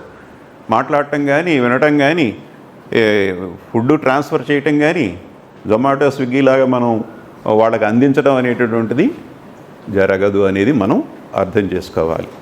ఒక్క నిమిషం. ఆవిడ ప్రశ్న ఏంటంటే, చనిపోయిన వాళ్ళు కనిపిస్తూ ఉంటారు. బాబా చెప్పింది ఏంటంటే 13 రోజుల తర్వాత వాళ్ళకి మనకి ఎలాంటి సంబంధం ఉండదని సుస్పష్టంగా తెలియజేశారు. మరి వాళ్ళు ఎలా కనిపిస్తున్నారు అనేది ఆవిడ ప్రశ్న. ఎస్, కనిపించడం అనేది జరుగుతుంది. బాబా చెప్పింది కరెక్టే, ఇది కరెక్టే. అదెలా సాధ్యము అంటే, ఈ కనిపించటం అనేటటువంటిది అది కలలో కనిపించవచ్చు, లేదంటే ఎదురుగుండానే కనిపించవచ్చు. ఈ రెండూ కూడా మన మానసిక శరీరము, ప్రాణ శరీరము రెండూ కలిసి చేసేటటువంటి జిమ్మిక్కులు. నిద్రపోయినప్పుడు మనకి కల వస్తుంది కదా, కలలో ఎవరెవరో మనుషులు కనిపిస్తుంటారు. అందులో తెలుసున్న వాళ్ళు కొంతమంది ఉంటారు, తెలియని వాళ్ళు కొంతమంది ఉంటారు. వాళ్ళతో మాట్లాడినట్టు, వాళ్ళు ఏదైనా పెడితే మనం తిన్నట్టు, ఈ అనుభవాలన్నీ వచ్చేస్తున్నాయి కదా కలలో. మరి అదంతా నిజమేనా? కాదు కదా. అలాగే ఈ కళని సృష్టించేది ఎవరు అంటే మన యొక్క మానసిక శరీరం, మన యొక్క ప్రాణ శరీరం. ఇందాక చెప్పుకున్నాము ప్రాణ శరీరం చేసే పనులు అని. మానసిక శరీరంతో కలిసి ఇది చేసే పనుల్లో ఇంకొకటి ఏమిటంటే కళలని పుట్టించడం అనేది కూడా మానసిక శరీరం చేసే పని. ఈ రెండు కలిసి చేస్తాయి ఈ పని. అదేవిధంగా మనకి మెళకువ ఉన్నప్పుడు కూడా అటువంటి అనుభవాన్నే ఇవి రెండు కలిసి చేస్తూ ఉంటాయి. ఆ మెళకువ ఉన్నప్పుడు చేసేటటువంటి అనుభవాల్ని జాగృతావస్థలో వచ్చేటటువంటి కళ లాంటిది అది. అది నిజం కాదు. ఎవరికి వస్తుంది అంటే మరణించిన వ్యక్తుల్ని అతి తీవ్రంగా ప్రేమించినటువంటి వాళ్ళకి ఇటువంటి అనుభవాలు జరుగుతాయి. వాళ్ళు మరణించిన వాళ్ళు, మన ఆంటీ పోయింది, మా మేనత్త నన్ను ఎంతో ప్రాణప్రదంగా చూసుకునేది, నా తల్లి కన్నా బాగా ప్రేమగా చూసుకునేది అనేటటువంటి అనుబంధం ఉన్నవాళ్ళు మేనత్త చనిపోయిందంటే నమ్మరు. మిగిలిన వాళ్ళకి చనిపోయింది కానీ నాకు కనిపిస్తూనే ఉంది, చనిపోలేదు అనే ఇంప్రెషన్లో వీళ్ళు ఉంటారు. ఇందులో ఈ జిమ్మిక్స్, ఈ మనసు ప్రాణసిక శరీరం చేసే జిమ్మిక్స్లో 2 రకాలు ఉన్నాయి. హలూసినేషన్ అండ్ డెలూజన్, ఇంగ్లీష్ పదాలు. తెలుగులో భ్రాంతి, తీవ్రమైన భ్రాంతి అలా చెప్పుకోవచ్చు. సరైన పదాలు తెలుగులో లేవు. భ్రాంతి, తీవ్రమైనటువంటి భ్రాంతి. భ్రాంతి ఏమిటి అంటే హలూసినేషన్. ఈ హలూసినేషన్ అయినటువంటి భ్రాంతిలో మనకి ఎలా అనిపిస్తుందంటే చనిపోయిన వాళ్ళు మన దగ్గరికి వచ్చినట్టు, ఇదివరకుట్లాగానే మనతో కలిసి మాట్లాడుతున్నట్టు, మనతో కలిసి ఏవో కూరగాయలు తరిగి పెట్టినట్టు, ఇవన్నీ అనుభవం కలుగుతుంది మనకి మెళకువ ఉండగానే. కళలో వస్తే కళని మనం సరిపెట్టేసుకుంటాం, దాన్ని మెళకువగా ఉన్నప్పుడు వస్తే మనం సరిపెట్టుకోలేం. జరిగిందని పక్క వాళ్ళకి చెప్తాం. పక్క వాళ్ళకి చెప్పినప్పుడు వాళ్ళు మనకు జాలిగా చూస్తుంటారు. మేనత్ అంటే పాపం పిచ్చి ప్రేమ ఈ పిల్లకి, ఆవిడ చనిపోయినా కానీ ఇలా మాట్లాడుతుందని లోపల వాళ్ళు మనసులో అనుకుంటారు. ఇదో పిచ్చిలా తయారైంది మేనత్ పోయిన దగ్గర నుంచి, ఏం చేస్తాం అని లోపల అనుకుంటారు. పైకి ఏమనరా, అవునమ్మా నిజమేనమ్మా వచ్చిందా, ఏముంది నీతోటి, ఏం మాట్లాడింది అంటుంటారు. అయితే ఈ హలూసినేషన్ ఎక్స్పీరియన్స్ వాళ్ళు మాయమైపోయినప్పుడు స్పృహలోకి వస్తారు. వచ్చి ఇదంతా స్పృహ, ఇదంతా నిజం కాదా అనేటటువంటి స్పృహలోకి వచ్చేస్తారు హలూసినేషన్లో. హలూసినేషన్ అనేటువంటి భ్రాంతి తాత్కాలికం. వాళ్ళు ఎదురుగుండా కనిపించినప్పుడే భ్రాంతికి లోనవుతారు. వాళ్ళు డిసప్పైర్ అయిపోయి అత్త అత్త అత్త అత్త ఎక్కడున్నావు అని అంటే పలకట్లేదు, ఈ రోజంతా కనపడలేదు, రేపు కూడా కనపడలేదు, ఓ ఇది నా భ్రాంత అని మామూలు స్పృహలోకి వచ్చేస్తారు. డెలూషన్లో మామూలు స్పృహలోకి రారు వాళ్ళు. వాళ్ళు చూసిందే నమ్ముతారు, వాళ్ళు అనుకున్నదే నమ్ముతారు. నా మేనత్త చనిపోలేదు, బ్రతికే ఉంది, మీరంతా మాయ చేస్తున్నారు, తను ఎక్కడికో పంపించేశారు, నిన్నంతా నాతోటే ఉంది, ఎక్కడికి వెళ్ళిందో చెప్పండి, నేను మా మేనత్త దగ్గరికి వెళ్ళిపోతాను. ఇలాంటి పేచీలన్నీ పెడుతుంటారు. వాళ్ళు నమ్మరు. కాదమ్మా, నీకు అలాంటి భ్రమ కలిగితే కలిగి ఉండొచ్చు, ఇది నిజం కాదు, మా కళ్ళతో మేము చూసాం, మేము శ్మశానానికి వెళ్ళాం, మీ మేనత్త శరీరాన్ని తీసుకెళ్ళి తగలబెట్టడం జరిగిపోయింది, ఇంకా ఆవిడ వచ్చే అవకాశం లేదు అని అంటే మీరన్నీ మాయ చేస్తున్నారు. జనరల్గా లేడీస్ శ్మశానం వరకు వెళ్ళరు కదా, ఈవిడ చూడలేదు, అందుచేత మీరన్నీ మాయ కబుర్లు చెప్తున్నారు, నేను నమ్మను, మా మేనత్త చనిపోలేదు, నిన్న వచ్చి నాతో మాట్లాడితే అని మిగిలిన వాళ్ళందరినీ పిచ్చోళ్ళగా చూస్తుంది ఈవిడ. ఆ నమ్మకంలోనే ఉండిపోతారు. జీవనజ్యోతి సినిమా ఎంతమంది చూశారు? జీవనజ్యోతి తెలుగు సినిమా చాలా తక్కువ మంది. Very good. ఇందులో జరిగింది ఈ భ్రాంతే, డెల్యూషన్ మీద ఆ సినిమా అంతా తీశారు. తన తోటి కోడలు బిడ్డ తన తల్లిని కన్నా ఈ పెద్దమ్మ చిన్నమ్మ అనుకుంటా, చిన్నమ్మని విపరీతంగా ప్రేమిస్తుంది. తన అజాగ్రత్త వల్ల ఆ పిల్ల చనిపోయేటప్పటికి ఈ డెల్యూజన్లోకి వెళ్ళిపోయి ఆ పిల్ల చనిపోలేదు అనే నమ్మకంతో మిగిలిన జీవితం అంతా కూడా జీవించడం జరుగుతుంది. జీవనజ్యోతి సినిమా అంతా కూడా డెల్యూజన్ మీద తీసిందే. సో ఆ విధంగా కొన్ని అనుభవాలు కలిగితే కలగచ్చు కాక, నిజం ఏమిటి అంటే 13వ రోజు తర్వాత ఎటువంటి సంబంధము ఉండదు అనేది హైయెస్ట్ ఆఫ్ ది హై చెప్పిన మాట. Any questions? Are we good so far? మనుషుల మీదకి వస్తారు, అది కరెక్ట్ అండి. 14 days తర్వాత అది జరిగింది మార్నింగ్. అది మనం లాస్ట్ టైం మాట్లాడుకున్నాం కదండి దాని గురించి. ఓకే, చనిపోయిన వాళ్ళు మనుషుల్ని ఆవహించటం అనేటటువంటిది కొన్ని అనుభవాలు జరుగుతూ ఉంటాయి. ఇప్పుడు దానికి అనేక కారణాలు ఉంటాయి.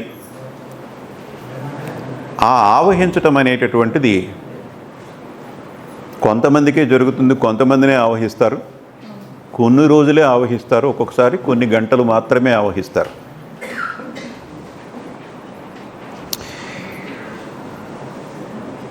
చూసే వాళ్ళకి చనిపోయిన వాళ్ళు 13వ రోజు తర్వాత వచ్చి ఆవహించినట్లుగా అనిపిస్తుంది. ఈ ఆవహించటం అనేటటువంటిది కేవలం ఆత్మహత్య విషయంలో మాత్రమే జరుగుతుంది. సహజ మరణం పొందిన వాళ్ళు ఎవ్వరూ కూడా మళ్ళీ తిరిగి ఈ ఎర్త్లీ లైఫ్లోకి రావడం, వాళ్ళని వీళ్ళని ఆవహించడం అనేది జరగదు. ఆత్మహత్య చేసుకున్న వాళ్ళు ఆవహించడం అనేది జరుగుతుంది. అది మనం ఫస్ట్ చాప్టర్లో డీటెయిల్డ్గా చెప్పుకున్నాం. మరి ఈ అనుభవాలు ఏమిటి? వీళ్ళు ఆత్మహత్య చేసుకోలేదు, సహజ మరణమే పొంది ఉండగా కూడా ఎందుకు వచ్చి ఆవహిస్తున్నారు అని అంటే అది నిజము కాదు. ఎవరినైతే ఆవహించిందో ఆ వ్యక్తికి ఉన్నటువంటి మానసిక బలహీనత వల్ల ఆ వ్యక్తి అవతల వ్యక్తి వచ్చి తనని ఆవహించినట్లు, అవతల వ్యక్తి మాట్లాడుతున్నట్టుగా తను మాట్లాడటం అనేటటువంటిది జరుగుతుంది. అది ఒక మానసిక రుగ్మత, పారాసైకలాజికల్ డిజార్డర్ అంటారు దాన్ని, సైకోసోమాటిక్ డిజార్డర్ అని అంటారు. ఇవన్నీ మనసు యొక్క రుగ్మతలు. ఇందాక డెల్యూజన్, హెలూసినేషన్ గురించి చెప్పుకున్నాం కూడా, అవి కూడా మనసు యొక్క రుగ్మతలే. మనం భ్రాంతి అని చెప్పుకుంటున్నాం. సో మానసికంగా బలహీనంగా ఉన్నటువంటి వాళ్ళు ఆ వ్యక్తి ఆవహించినట్టుగా భావించుకుని ఆ వ్యక్తిలాగా 1 గంట 2 గంటలో ప్రవర్తించటం, వాళ్ళలాగా మాట్లాడటం కూడా జరుగుతుంది. ఒక్కొక్కసారి గొంతు మారిపోతుంది, వాళ్ళలాగా మాట్లాడటం కూడా జరుగుతుంది. మిమిక్రీ చేసేవాళ్ళ గొంతు మారలా కదా. 1 నిమిషంలో 100 మంది యాక్టర్లు చెప్తాడు. అలాంటి మిమిక్రీ ఆర్టిస్టులు ఉన్నారు యూట్యూబ్లో. ఇప్పుడు 60 seconds 60 ఆర్టిస్ట్, నువ్వు చెప్పు, నువ్వు పేరు చెప్పు, నేను చెప్తానంటాడు. అలా పేరు చెప్తుంటే రామారావు అంటే రామారావు లాగా, నాగేశ్వరరావు అంటే నాగేశ్వరరావు టక టక టక టక మార్చేస్తుంటారు మిమిక్రీ ఆర్టిస్టులు. అలాగే వీళ్ళకి ఈ మానసిక రుగ్మత వల్ల అలా చేయగలుగుతారు వాళ్ళు. ఎందుకంటే మేము నమ్మాము, అతను మామగారు పోయినప్పుడు నీళ్లు అతనికి తాగితే ప్రాబ్లం అయ్యేది. బెడ్ టైంలో నీళ్ళు ఇచ్చేవాళ్ళు ఉంటారు, చాలా సఫర్ అయ్యారు నీళ్ళు. అవును. ఇవ్వలేదు ఎవరు. ఉమ్, అది అతనికి కోరిక మీద అదే మనసులో ఉండిపోయింది. ఉమ్, అది మా శాంతి అదే మోదన ఉమ్, తన మీదకి వచ్చారు 1 month తర్వాత మాస్కం పడుకుంటే వచ్చి ఉమ్. నాకు నీళ్ళు ఇవ్వండి, నాకు నీళ్ళు ఇవ్వండి, నీళ్ళు కావాలి అనేసి అడిగి చాలా నీళ్ళు తాగారు. అప్పుడు అనుకున్నా గ్యారంటీ అతను వచ్చాడు, ఎందుకంటే నీళ్లు తాగలేదు అప్పుడు అతను. ఆ కోరిక ఉండిపోయి అతను అలా వచ్చాడేమో అనిపించింది. అలా చూసే వాళ్ళకి అనిపిస్తుంది. ఎవరినైతే ఆవహించారని అనుకుంటున్నామో ఆ వ్యక్తికి ఈ విషయాలు తెలుసు. ఈ నీళ్లు తాగటం, తాకపోవటం, అడిగితే ఇవ్వకపోవటం ఈ వ్యక్తికి తెలుసు. అసలు మరణించిన వ్యక్తికి మిగిలిన వాళ్ళకి ఎలాంటి సంబంధము లేనటువంటి ఒక స్ట్రేంజ్ పర్సన్ కూడా అలా బిహేవ్ చేస్తే మనం కొంచెమైనా శంకించవచ్చు దాన్ని. ఈవిడికి తెలుసును కనుక, ఆ ఇన్ఫర్మేషన్ ఉంది కనుక, ఈ మానసిక రుగ్మత వల్ల ఆ ఇన్ఫర్మేషన్ బ్లెండ్ చేసుకుని దానికి ఒక క్రియేటివిటీ ఇవ్వటం ద్వారా అటువంటి సంఘటనలు జరుగుతాయి. 10 minutes అంతే, 10 minutes అది ఇలాంటివన్నీ నిజమని నమ్మటం మూఢనమ్మకాల్లోకి వస్తుంది. ఎలాంటి ఆధారము లేకుండా అదంతా కంటికి కనిపించేదంతా నిజం అనుకోవటం మూఢనమ్మకములు. ఈ మూఢనమ్మకాల్ని ఆధారంగా చేసుకుని బోల్డ్ మంది డబ్బులు చేసుకుంటున్నారు. తాయెత్తులు ఇస్తామని, రాళ్ళు ఇస్తామని, రుద్రాక్షలు ఇస్తామని, మంత్రాలు వేస్తామని, సీన్లోకి దిగిపోయి వేపరట్లు పట్టుకుని కొట్టి కొట్టి కొట్టి కొట్టి నానా బీభత్సాలు చేసి అనేక రకమంది అనేక రకాలుగా డబ్బులు చేసుకుంటున్నారు. ఇవన్నీ వాళ్ళకు ఉపయోగపడతాయి, కానీ అది నిజం కాదు. Good questions so far. Yes. మన జగత్తు భ్రాంతి అంటాం కదా, అంటే ఇది కూడా మనం క్రియేట్ చేసుకుంది అయినా మానసిక శరీరం తర్వాత ఈ ప్రాణ శరీరంతోనే క్రియేట్ చేసుకొని మనం ఇదంతా చూస్తున్నామా? Yes exactly. ఆయన క్వశ్చన్ ఏంటంటే, the whole universe itself is an illusion. Is this another illusion within this illusion? The answer is yes. The dream or nightmare that we get during the sleep is an illusion in this whole universal illusion. Similarly, delusion, hallucination are also additional illusions. ఈ సందర్భంలో ఒక చిన్న జరిగిన కథ చెప్తాను. మా బంధువుల్లో ఒక ఆవిడ ఇలాగే వాళ్ళ అత్తగారు చనిపోయిన తర్వాత 13 రోజులు దాటిన తర్వాతే నా మీద నా అత్తగారు పూనింది అని చెప్పి అత్తగారిలాగా మాట్లాడుతూ అందరినీ సంభ్రమాశ్చర్యాలకు గురి చేసి, నాకు అది తినాలనుందే, ఇది తినాలనుందే, నాకు గారెలు వండవే, నాకు నేతిలో వేసి పెట్టవే, నాకు బెల్లం పాకల్లో వేసి పెట్టవే అని రకరకాలుగా అడిగి అన్నీ చక్కగా వండించుకుని తిన్నది అనేక సార్లు జరిగాయి ఈ సంఘటనలు. అప్పుడప్పుడు అడపాదడప వస్తుండే ఆవిడ అత్తగారు వచ్చి కోడల్ని ఆవహించడం అనేటువంటిది జరుగుతుంది. ఇలా కొంతకాలం జరిగిన తర్వాత తెలిసిన విషయాలు ఏమిటి అంటే, ఆవిడే చెప్పింది. తెలిసిన విషయాలు ఏమిటి అంటే, ఈ అత్తగారు కోడల్ని సరిగ్గా చూసుకునేది కాదు. ఇంట్లో డబ్బాల నిండా అన్నీ ఉన్నా కానీ ఏమి చేసుకొనిచ్చేది కాదు. సాయంకాలం అప్పుడు ఏదో కాస్త పకోడీలు వేసుకోవడమనో, చెగోడీలు చేసుకుని పెట్టుకోవడమనో ఇలాంటివి ఏమీ ఉండేది కదా. 3 పూట్ల అన్నం తింటాం తప్పితే ఏమి ఉండేది కాదు. అది కూడా సరిగ్గా చూసేది కాదు. దాంతో ఈవిడికి ఆ కోరికలన్నీ మిగిలిపోయి ఉన్నాయి. మామూలుగా నాకు గారెలు కావాలి, బూరెలు కావాలి అంటే నవ్వుతారు అందరూ. నీకు ఇప్పుడు బూరెలు ఎందుకు, ఏం సందర్భం, ఇది ఏమైనా పండగ లేకపోతే తద్దినమా, నీకెందుకు అని అడుగుతారు. అందుకని ఇలాంటి వేషం వేసి తనకు ఏవి కావాలంటే అవి చక్కగా వండించుకొని తినేది. ఈ విషయం ఆవిడే మాకు స్వయంగా చెప్పడం జరిగింది. చనిపోయిన తర్వాత ఈ 3 daysలో క్యాలిక్యులేషన్స్ అవుతాయి కదా, ఎంత గుడ్ ఉంది, ఎంత బ్యాడ్ ఉంది. Yes. Semi subtle body mental బాడీతో కంట్రోల్ అయ్యి క్యాలిక్యులేట్ చేస్తుంది. పిచ్చి వాళ్ళని మనం చూస్తుంటాం. సో వాళ్ళు మెంటల్గా స్టేబుల్గా లేనప్పుడు చేసిన కర్మలు కూడా క్యాలిక్యులేట్ అవుతాయి. పిచ్చివాడు చేసేటటువంటి పనులకు కూడా సంస్కారాలు ఏర్పడతాయి అంటే ఎస్, ఏర్పడతాయి. తెలిసి చేసినా తెలిసి చేయకపోయినా మనం ఏ కర్మ చేసినప్పటికీ కూడా స్పృహలో ఉండి చేసినా స్పృహలో లేకుండా చేసినా కర్మ జరిగింది అంటే సంస్కారాలు ఏర్పడతాయి. దానికి ఉన్నటువంటి ఒకే ఒక్క మినహాయింపు ఏమిటి అంటే, మనం కర్మలు చేసేటప్పుడు ఆ కర్మ యొక్క ఫలితం మీద మనకి ఎలాంటి ఆశ లేకుండా, అది మనకి అనుకూలంగా వచ్చినా ప్రతికూలంగా వచ్చినా పర్వాలేదు అనుకునే రకంగా ఆ కర్మ చేసి, మనకు అనుకూలంగా వస్తే సంతోషించడం, జై బాబా అనుకోవటం, అనుకూలంగా రాకపోతే జై బాబా సంతోషంగానే ఉండాలి. ప్రయత్నించాం, ఈసారి ఫలించలేదు, ఇంకొకసారి ప్రయత్నించుకుందాం, ఇంకొక రకంగా చేద్దాం, ఇలా చేస్తే రాదేమో మనం అనుకున్నది అని కొంచెం మార్పులు చేర్పులు చేసుకుని మళ్ళీ ప్రయత్నించుకోవడమే తప్ప అయ్యో నాకెందుకు రాలేదు వాళ్ళకెందుకు వచ్చింది అని బాధపడటం అనేది ఉండకూడదు. సో కర్మ యొక్క ఫలితం మీద ఎలాంటి మమకారము మక్కువ లేకుండా చేయటం ఒకటి.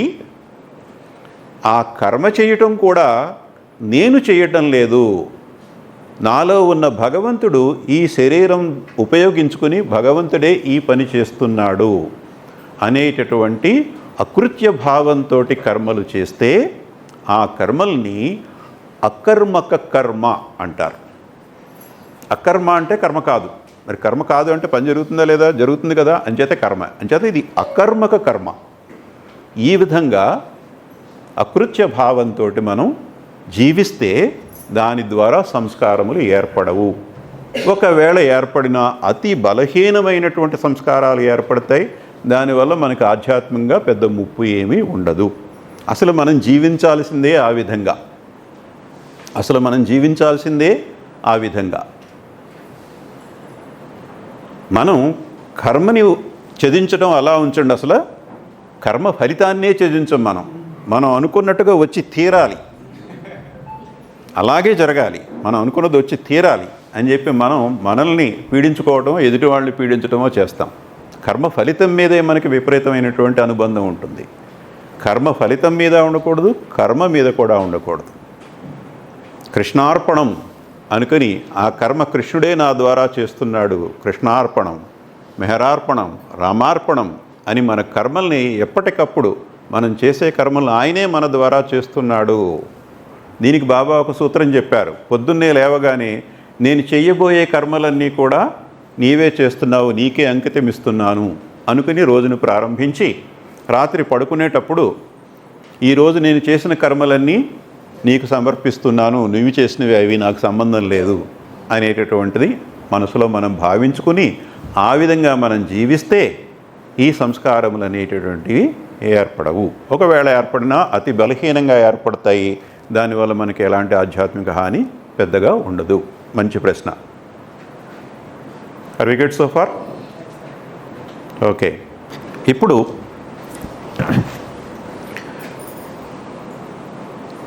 మన యాతనా శరీరముతోటి మనం కొనసాగించేటటువంటి జీవనం 13వ రోజు తర్వాత ఎలా ఉంటుంది అంటే, ఒకటి ఇందాకే చెప్పుకున్నాం, భౌతిక జగత్తుతోటి ఎటువంటి సంబంధము ఉండదు, పాయింట్ 1. తరువాత ఈ యాతనా శరీరము ద్వారా కలిగేటటువంటి అనుభవాల్లో మంచి కర్మల ద్వారా కలిగినటువంటి అనుభవాలకి మనకి సంతోషం కలుగుతుంది, చెడు కర్మల ద్వారా కలిగినటువంటి అనుభవాలకి మనకి దుఃఖం కలుగుతుంది. అది మనకి ఇప్పుడు అప్లై అవుతుంది, భౌతిక శరీరంతో ఉన్నప్పుడు కూడా అదే అప్లై అవుతుంది. కానీ భౌతిక శరీరం ఉన్నప్పుడు మనకి ఎంత ఆనందం కలుగుతుందో ఒక మంచి పని చేస్తే దానికి అనేక రెట్లు ఆనందం యాతనా శరీరం ద్వారా కలుగుతుంది. అనేక రెట్లు. అది ఎంత అంటే 100 రెట్లు కావచ్చు, 1000 రెట్లు కావచ్చు, మనకు తెలియదు. అనేక రెట్లు ఆనందం కలుగుతుంది. అదేవిధంగా ఏదైనా ఒక చెడు పని మనం ఈ భౌతిక శరీరం ఉండగా చేస్తే దానివల్ల మనకి ఎంత హాని కలుగుతుందో, ఎంత దుఃఖము కలుగుతుందో, అదే పని ఈ యాతనా శరీరంతో మన జీవనాన్ని కొనసాగిస్తూ చెడు పనులు చేస్తే, చెడు కర్మల్ని చేస్తే ఆ దుఃఖం అనేటటువంటిది కూడా అనేక రెట్లు ఉంటుంది. ఈ అనేక రెట్లు ఉన్నటువంటి ఆనందమునే స్వర్గము అంటారు. ఈ అనేక రెట్లు ఉన్నటువంటి దుఃఖమునే, బాధనే నరకము అంటారు. అంతేగాని స్వర్గ నరకములు అనేటటువంటివి ప్రదేశములు కాదు. స్వర్గం అనేది ఎక్కడో మబ్బుల పైన ఆకాశంలో ఉందని, నరకం అనేది భూమి పొరల క్రింద ఎక్కడో కింద ఉందని మనం చిన్నప్పుడు కథల్లో చదువుకుని ఉండుంటాం, సినిమాల్లో చూసి ఉంటాం.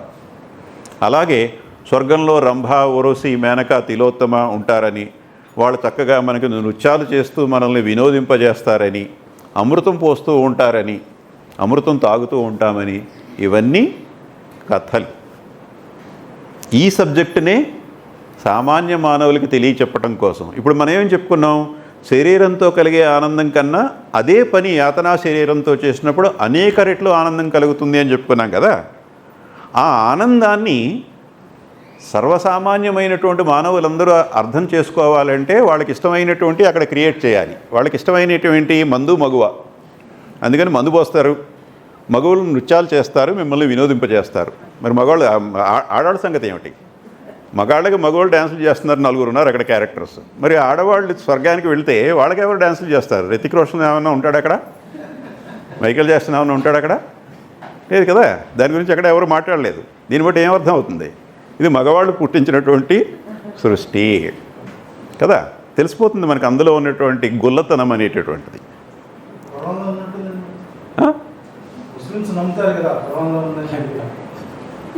I'll come back to you. So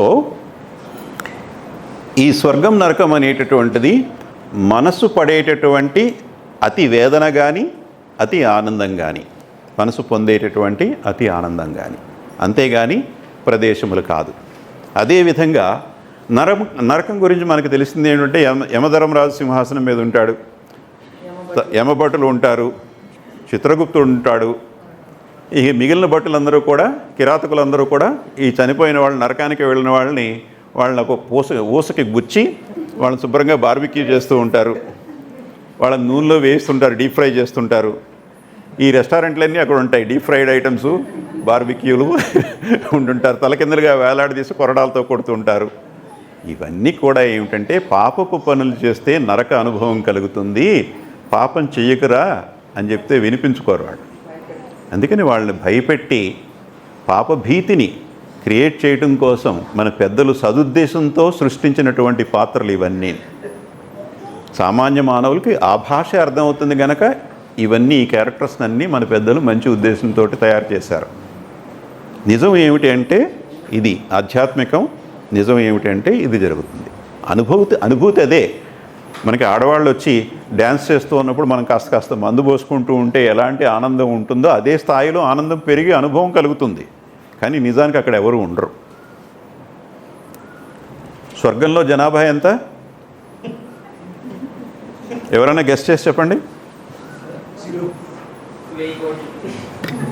1000 కోట్లు. 0 ఒక ఆన్సరు, 1000 కోట్లు ఒక answer. 1. Give her a big round of applause. Correct answer. మీ స్వర్గం మనం స్వర్గానుభూతి పొందేటప్పుడు మనం మాత్రమే ఉంటాము, అమితమైన ఆనందానికి లోనవుతూ ఉంటామే. కానీ మనకి జత ఎవరు ఉండరు, మందు పోసేవాళ్ళు, డ్యాన్స్ వేసేవాళ్ళు ఎవరు ఉండరు. మనం పోవడానికి 4 రోజుల ముందే ఇంకో మంచి వ్యక్తి పోయి ఉన్నారనుకోండి, ఆయన స్వర్గానికి వెళ్ళాడు. ఆయన స్వర్గానికి వెళ్తే మనం కూడా స్వర్గానికి వెళ్తాం కదా, ఆయన కనిపిస్తాడేమో, పలకరించుకుని కబుర్లు చెప్పుకుందామంటే ఆయన కనపడ్డాడు. ఆయన స్వర్గం వేరు, ఈయన స్వర్గం వేరు, ఎవరి స్వర్గం వాళ్ళదే. అదేవిధంగా నరకంలో కూడా మనం తప్ప ఎవరు ఉండం. మనము, మన మనస్సు, ఈ యాతనా శరీరం మాత్రమే ఉంటుంది. యాతనా శరీరంలో 3.5 కాంబినేషన్లో ఏమున్నాయో అవే ఉంటాయి, అంతకు మించి ఇంకేమీ ఉండవు. నరకంలో యమధర్మరాజు ఉంటాడని, చిత్రగుప్తుడు ఉంటాడని మనం కథల్లోనూ సినిమాల్లోనూ తెలుసుకున్నాం. కానీ అలా ఎవరు ఉండరు. ఉండేది మనమే. తీవ్రమైనటువంటి బాధని అనుభవించడం అనేది జరుగుతుంది. ఈ చిత్రగుప్తుడు అనేటటువంటి క్యారెక్టర్ యొక్క అసలు పేరు ఏమిటంటే చిత్తగుప్త. చిత్త అంటే చిత్తము, మైండ్, మెంటల్ బాడీ. గుప్త అంటే హిడెన్, సులువుగా అర్థం కానిది, సులువుగా తెలియనటువంటిది, దాచబడి ఉన్నటువంటిది. మెంటల్ బాడీ కంటికి కనపడదు కదండి, భౌతిక శరీరం కనపడినట్టు మెంటల్ బాడీ కనపడదు కదా, అందుకనే దాన్ని చిత్తగుప్త అన్నారు. ఈ మానసిక శరీరం చేసే పని గనక దాన్ని చిత్తగుప్త అన్నారు. ఆ చిత్తగుప్త కాస్త కాలక్రమేణా ఆ నోట చిత్రగుప్తుడిగా మారింది. ఇది హై లెవెల్లో హెవెన్ గురించి, హెల్ గురించి. Any questions? I think somebody asked a question. Yes sir, your right side, your question. మీరు ఇందాక ఏదో అడిగారు.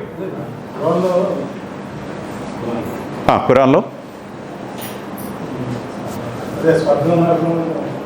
అవి పెద్ద స్టాక్స్ అయితే వెళ్ళిపోతున్నాయి. అక్కడ మీరు ఒక పెద్ద స్టాక్ చేసి అక్కడికి వెళ్ళిపోతే 100 మంది కలిగి సంథింగ్ కంపెనీ ఉంటారు. అది ఏమైనా ప్రాబ్లం ఉందా లేకపోతే వీళ్ళు క్రియేట్ చేశారా?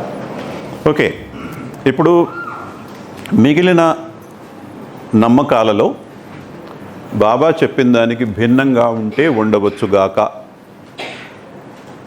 మిగిలిన గ్రంథాల్లో కానీ, మిగిలిన మతాల్లో కానీ, మిగిలిన నమ్మకాల్లో కానీ బాబా చెప్పిన దానికి భిన్నంగా ఉంటే ఉండవచ్చుగాక. మనం బాబా చెప్పింది నమ్మటమా లేకపోతే వేరే విధంగా ఉన్నది నమ్మటమా అనేది మన చాయిస్, మన ఇష్టం. మనకి ఇది కావాలంటే ఇది నమ్మచ్చు, అది కావాలంటే అది నమ్మచ్చు. నేను ఆయన్ని హయ్యెస్ట్ ఆఫ్ ది హైగా, నేను అవతార పురుషుడిగా నేను స్వీకరించాను నా మనసులో. నాకు ఆయన మీద నమ్మకం ఉంది కనుక ఆయన చెప్పింది నాకు వేదం. మిగిలినటువంటి దీనికి భిన్నంగా ఉన్న ఇదే నాకు నిజం, ఇదే నాకు వేదం. ఒకవేళ వాటి మీద ఎవరికైనా నమ్మకం ఉంటే వాటిని నమ్మవచ్చు. ఇది తప్పు, ఇది ఒప్పు అని చెప్పడానికి మనం ఎవరము కాదు. ఎవరి నమ్మకాలు వాళ్ళవి. నా నమ్మకం నిజం కావచ్చు, నిజం కాకపోవచ్చు. ఈ అవతార పురుషుడు నేను నమ్ముతున్నాను, రుజువేంటి? నాకే రుజువు లేదు, నాకే తెలియదు ఈయన అవతార పురుషుడు అవునో కాదు. అవతార పురుషుడు అని నమ్ముతున్నాను. ఆయన అవతార పురుషుడని నాకు తెలిస్తే నమ్మాల్సిన పని లేదు. నమ్ముతున్నాము అంటేనే నాకు తెలియదు అని అర్థం కదా. తెలిస్తే నమ్మాల్సిన అది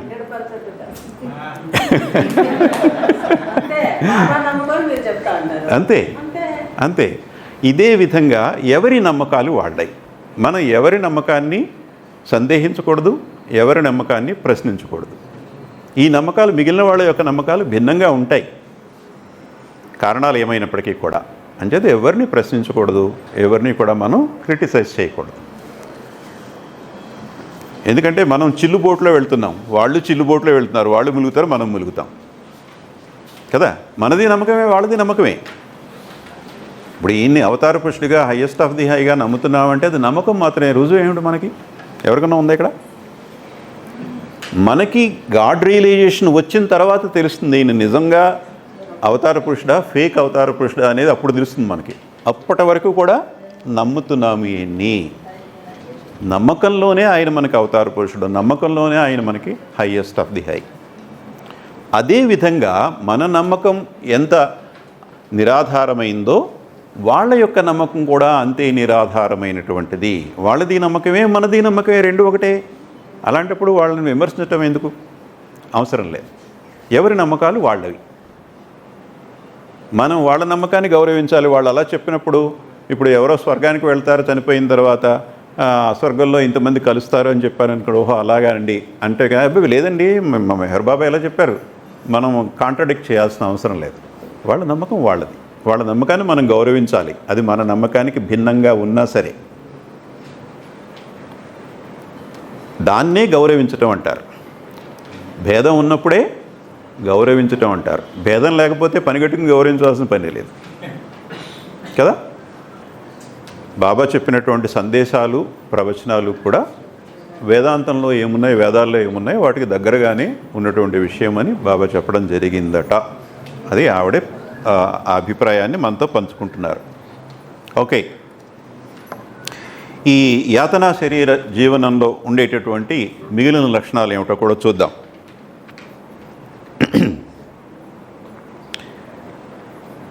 ఈ యాతనా శరీరంతో మనకి కలిగే అనుభవాలు ఏమైనప్పటికీ కూడా వాటి వివరాలు మనం తెలుసుకుంటాము. ఈ అనుభవాల్ని యాతనా ప్రపంచము అంటారు. ఇంగ్లీష్లో దీన్ని సెమై సెటిల్ వరల్డ్ అంటారు. వరల్డ్ అన్నాం కదా అని 100 మంది అక్కడ ఉంటారని మాత్రం అనుకోవడానికి లేదు.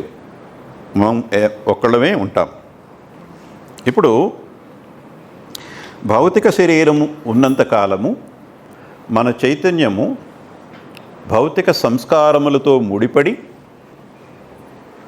భౌతిక శరీరం ద్వారా వ్యక్తమవుతూ నేను భౌతిక శరీరమును అనేటటువంటి అనుభవం కలిగి ఉన్నాం. ఈరోజు మనం అందరం నువ్వెవరు అంటే ఈ శరీరమే నేను అనే భావంతో ఉన్నాం. నేను ఆత్మనే అని ఎందుకంటం లేదు? మనకి దానితోటి అనుబంధం ఇంకా పూర్తిగా లేదు. దానికి మనకి మధ్యలో అడ్డుగోడలు ఉన్నాయి. ఈ అడ్డుగోడలు పోయిన తర్వాత ఆ అనుభవం వస్తుంది. ప్రస్తుతం మనకున్న అనుభవం ఏమిటంటే నేను ఈ శరీరము, ఈ శరీరానికి మగరూపం ఉంటే నేను మగవాడిని అని చెప్తాం, ఈ శరీరానికి ఆడరూపం ఉంటే నేను స్త్రీని అని చెప్తాం. శరీరాన్ని బట్టే మన రిప్లై ఉంటుంది. మరి శరీరాన్ని తీసుకెళ్ళి దహనమో ఖననమో చేసిన తర్వాత నీవు ఎవరువు అంటే అప్పుడు చైతన్యం ఏం చెప్తుంది? యాతనా శరీరం అని చెప్తుంది. ఎందుకంటే ఆత్మ మాత్రమే లేదు కదా, ఆత్మ మాత్రమే ఉంటే నేను ఆత్మనే అని చెప్పొద్ది.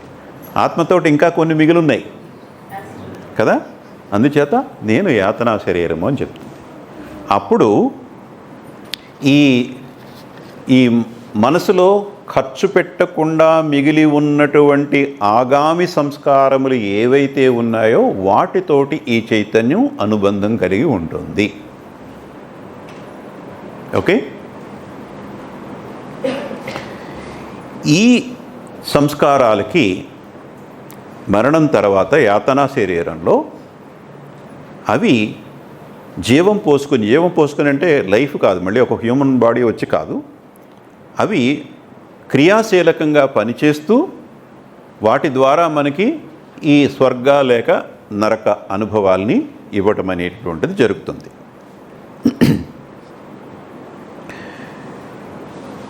ఇప్పుడు చార్ట్లో మళ్ళీ చూడండి, మరణించేటప్పటికి మనకున్నటువంటి సంస్కారములు 15 మంచి సంస్కారములు, 20 చెడు సంస్కారములు. ఇది జస్ట్ ఒక ఎగ్జాంపుల్ మాత్రమే, ఇంకొక రకంగా కూడా ఎగ్జాంపుల్ ఉండొచ్చు. మనం తీసుకున్న ఈ ఎగ్జాంపుల్లో చెడు సంస్కారాలు ఎక్కువ ఉన్నాయి. ఎన్ని ఎక్కువ ఉన్నాయి? 5 చెడు సంస్కారాలు ఉన్నాయి. ఇప్పుడు యాతనా శరీరము ఈ 5 చెడు సంస్కారముల్ని మాత్రమే ఖర్చు పెడుతుంది, మిగిలిన 15 జోలికి వెళ్ళదు.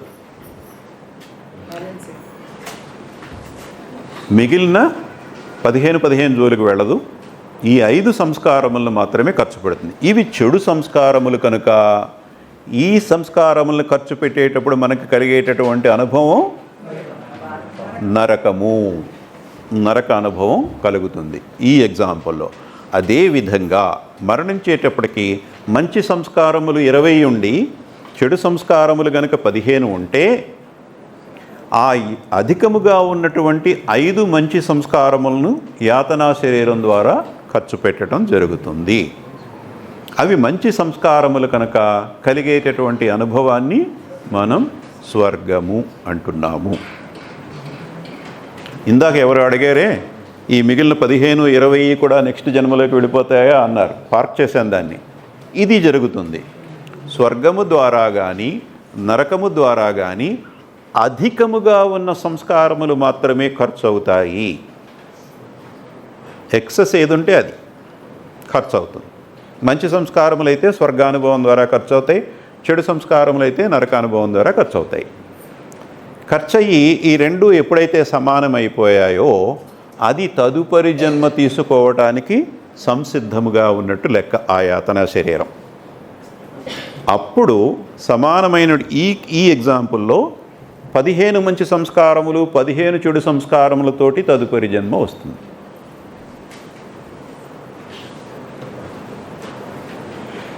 Clear? So question, I'll come back. స్వర్గములోను నరకములోను జరిగేవి కామన్గా ఏం జరుగుతాయి అనేది చెప్పుకున్నాం. ఇప్పుడు ప్రత్యేకంగా స్వర్గంలో ఏం జరుగుతుంది, నరకంలో ఏం జరుగుతుంది అనేటి కూడా చెప్పుకుంటాం. ఇప్పుడు ఒక విషయం మనం తెలుసుకోవాల్సింది ఏమిటి అంటే,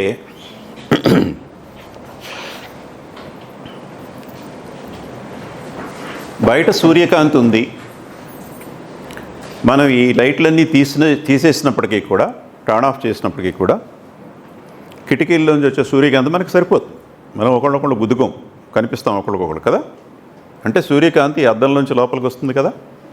ఓకే, ఇప్పుడు ఏదో ఆకతాయి కుర్రాడు ఒక రాయేసి కొట్టాడు, అద్దం పగిలిపోయింది, రిపేర్ చేయించుకున్నాం, కొంత ఖర్చు అయింది. మళ్ళీ ఇంకొక ఆకతాయి ఎవడో వచ్చి మళ్ళీ రాయి వేసాడు, మళ్ళీ పగిలిపోయింది. భయ్ అస్తమానం ఈ కొంటి పిల్లలు అద్దాలు పగలగొట్టేస్తున్నారు, మనకు బోర్డు ఖర్చు అయిపోతుందని ఈసారి ఏం చేసామంటే బాగా దళసరిగా ఉన్నటువంటి అద్దం వేయించుకున్నాం, థిక్గా ఉన్న అర్థం వేయించుకున్నాం. సో ఇప్పుడు బయటవి మనకి ఎంత స్పష్టంగా కనిపిస్తున్నాయో దళసరి అద్దంలోంచి కూడా అంతే స్పష్టంగా కనిపిస్తాయో మనకి. కనిపిస్తాయా? అంత కాంతి వస్తుందా అప్పుడు లోపలికి? ఇప్పుడు వచ్చినంత కాంతి రాదు, కొంత తగ్గిపోతుంది, ఎంతో కొంత, పిసరంతనా తగ్గుతుంది కదా. అలాగే దళసరి అద్దము గుండా కాంతి వచ్చినప్పుడు తక్కువ కాంతి ఏ విధంగా అయితే వస్తుందో, మనకున్నటువంటి కోరికలని భౌతిక శరీరం ద్వారా ఖర్చు పెట్టుకునేటప్పుడు ఆ కోరికల యొక్క ఉధృతి భౌతిక శరీరం ద్వారానే ఖర్చు కావాలి కనుక, ప్రాణం ఉన్నప్పుడు, జీవించి ఉన్నప్పుడు ఆ కోరికల యొక్క ఉధృతి తక్కువగా ఉంటుంది. మరణించిన తర్వాత భౌతిక శరీరం ఉండదు కనుక కోరికల యొక్క ఉధృతి ఎక్కువగా ఉంటుంది. భౌతిక శరీరం ఉన్నప్పుడు మనకి కలిగే అనుభవం, ఆ కోరికను తీర్చుకోవటంలో కలిగే అనుభవం ఎంతుందో అది మనకు పూర్తిగా తీరిపోయింది అనుకుంటున్నాం మనం. ఈ భౌతిక శరీరం కొంత దాన్ని అబ్జార్బ్ చేసేస్తుంది, ఆ కోరిక యొక్క ఉధృతిని కొంత అబ్జార్బ్ చేస్తుంది. ఎందుకు అబ్జార్బ్ చేస్తుంది అంటే, మనకున్నటువంటి భౌతిక శరీరం సహజ సిద్ధముగా అది బద్ధకపు శరీరం, దానికి ఏ పని చేయటం ఇష్టం లేదు, లెథార్జిక్ బాడీ. ఇప్పుడు మనకి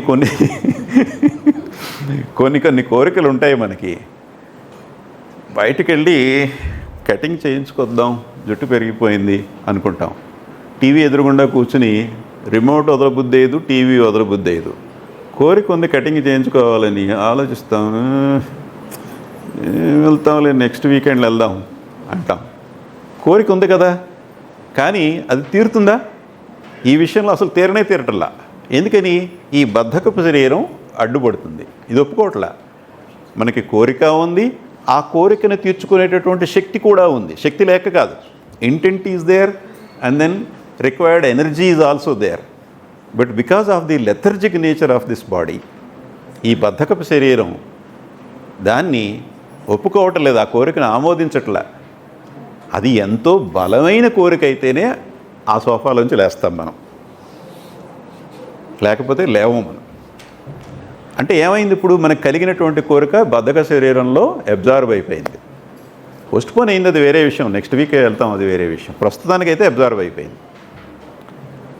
అదే శరీరం మీద ఆధారపడకుండా ఆ కోరిక తీరే అవకాశం ఉంటే గనక దానికి కూడా ఒక ఎగ్జాంపుల్ చెప్తాను. ఆ కోరిక ఎంతో సులువుగా తీరిపోతుంది. దానికి ఎగ్జాంపుల్ ఏమిటి అంటే,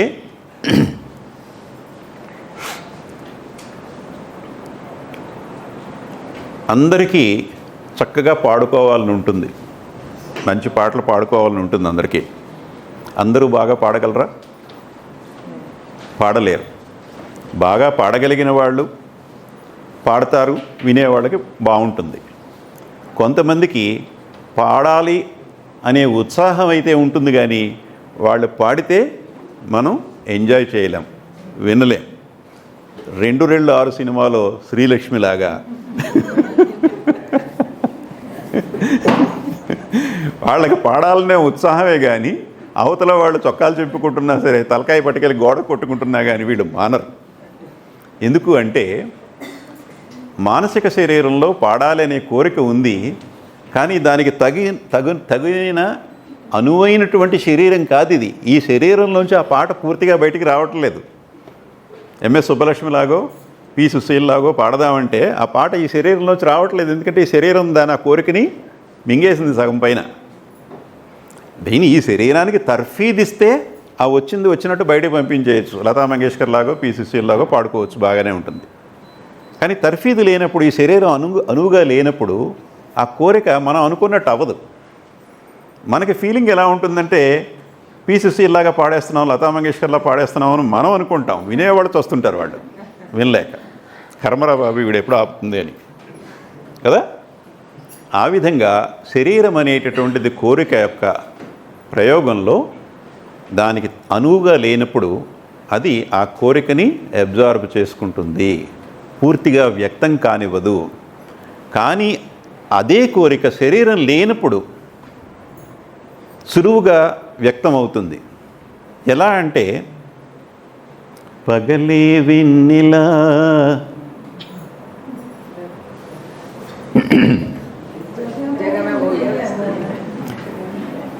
పగలే వెన్నెల అని నేను పాడాను, జగమే ఊయలని నేను పాడలేదుగా. కానీ అది మీకు వినిపించిందా లేదా? వినిపించిందా లేదా? మీరేమన్నా పాడారా?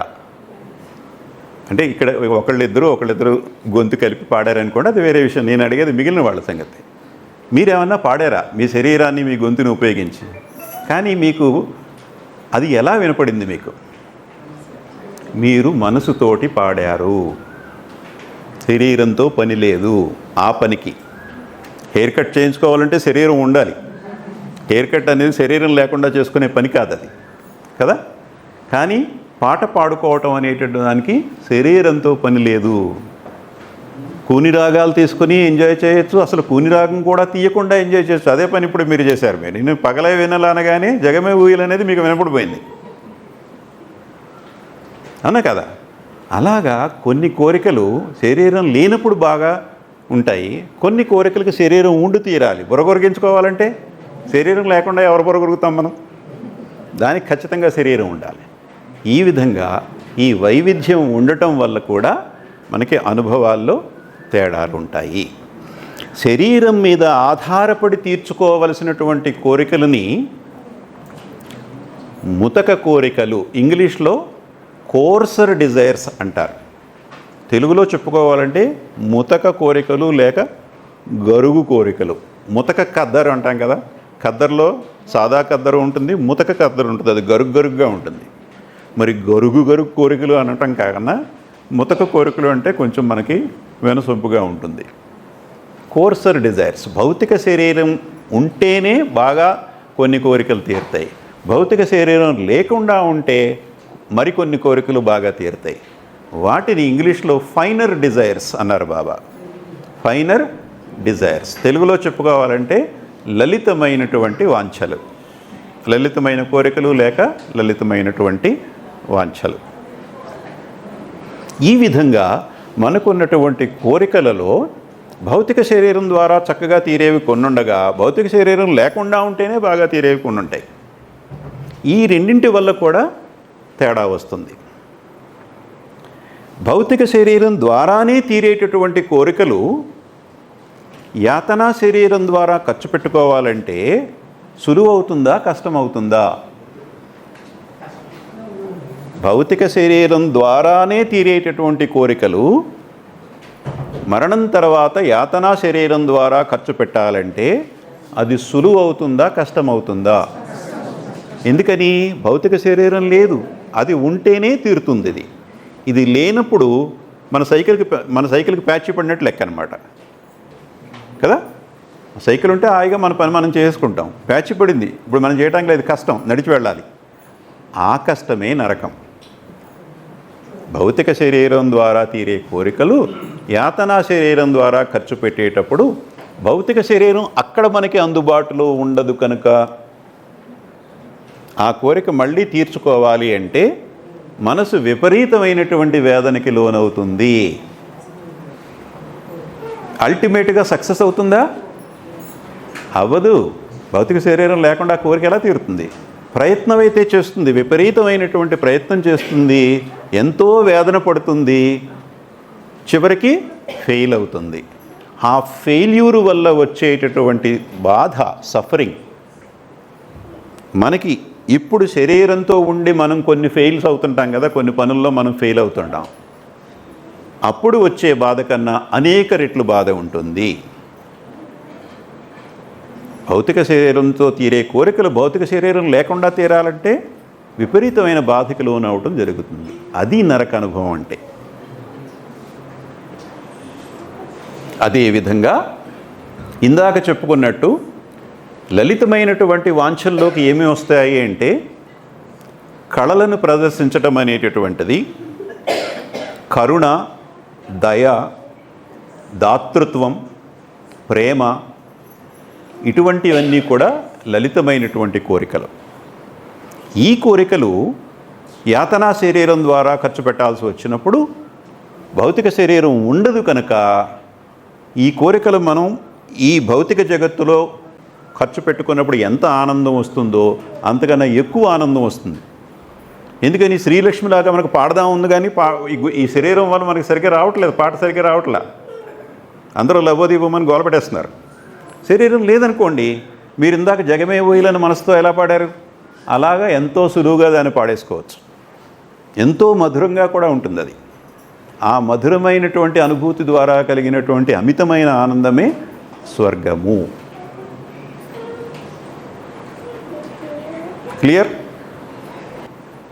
ముతక కోరికలు నరకమునకు దారితీయును, లలితమైనటువంటి కోరికలు స్వర్గమునకు దారితీయును అని బాబా చెప్పారు. Any quick question, 1 minute question, anybody? Are we good so far? Yes. యాక్షన్కి రియాక్షన్ తీసుకునేది గుడ్ కిందకి వెళ్తుందా బ్యాడ్ కిందకి వెళ్తుందా? I didn't get your question clear. అంటే ఒకళ్ళని కొట్టినప్పుడు మళ్ళీ తిరిగి తగ్గించుకునేటప్పుడు అది గుడ్ కిందకి వెళ్తుందా బ్యాడ్ కిందకి వెళ్తుందా? కొట్టడం గుడ్డా బ్యాడా? కొట్టడం బ్యాడ్. కొట్టడం బ్యాడ్. దానికి ఆపోజిట్గా జరిగితే కదా. ఒకళ్ళు లెంపకాయ కొట్టడం అనేది చెడు పని అయితే, చెంపదెబ్బ తినడం అనేది దీనికి వ్యతిరేకమైంది కనుక, చెడుకి వ్యతిరేకమైంది కనుక అది మంచిదే అయి ఉంటుంది. ఓకే, ఇప్పటికే కాలాతీతమైంది. ఇక్కడికి ఆపుదాం మనం. ఈ చాప్టర్లోనే ఇంకా లోతుగా చాలా చక్కటి విషయాలు ఉన్నాయి.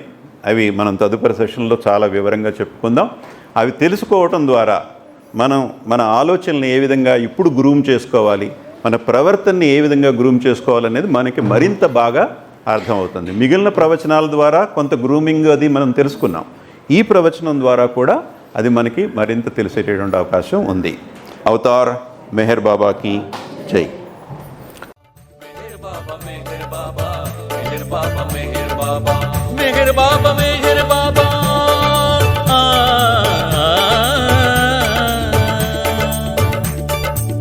मेहर बाबा मेहर बाबा, मेहर बाबा मेहर बाबा, मेहर बाबा मेहर बाबा, मेहर बाबा मेहर बाबा.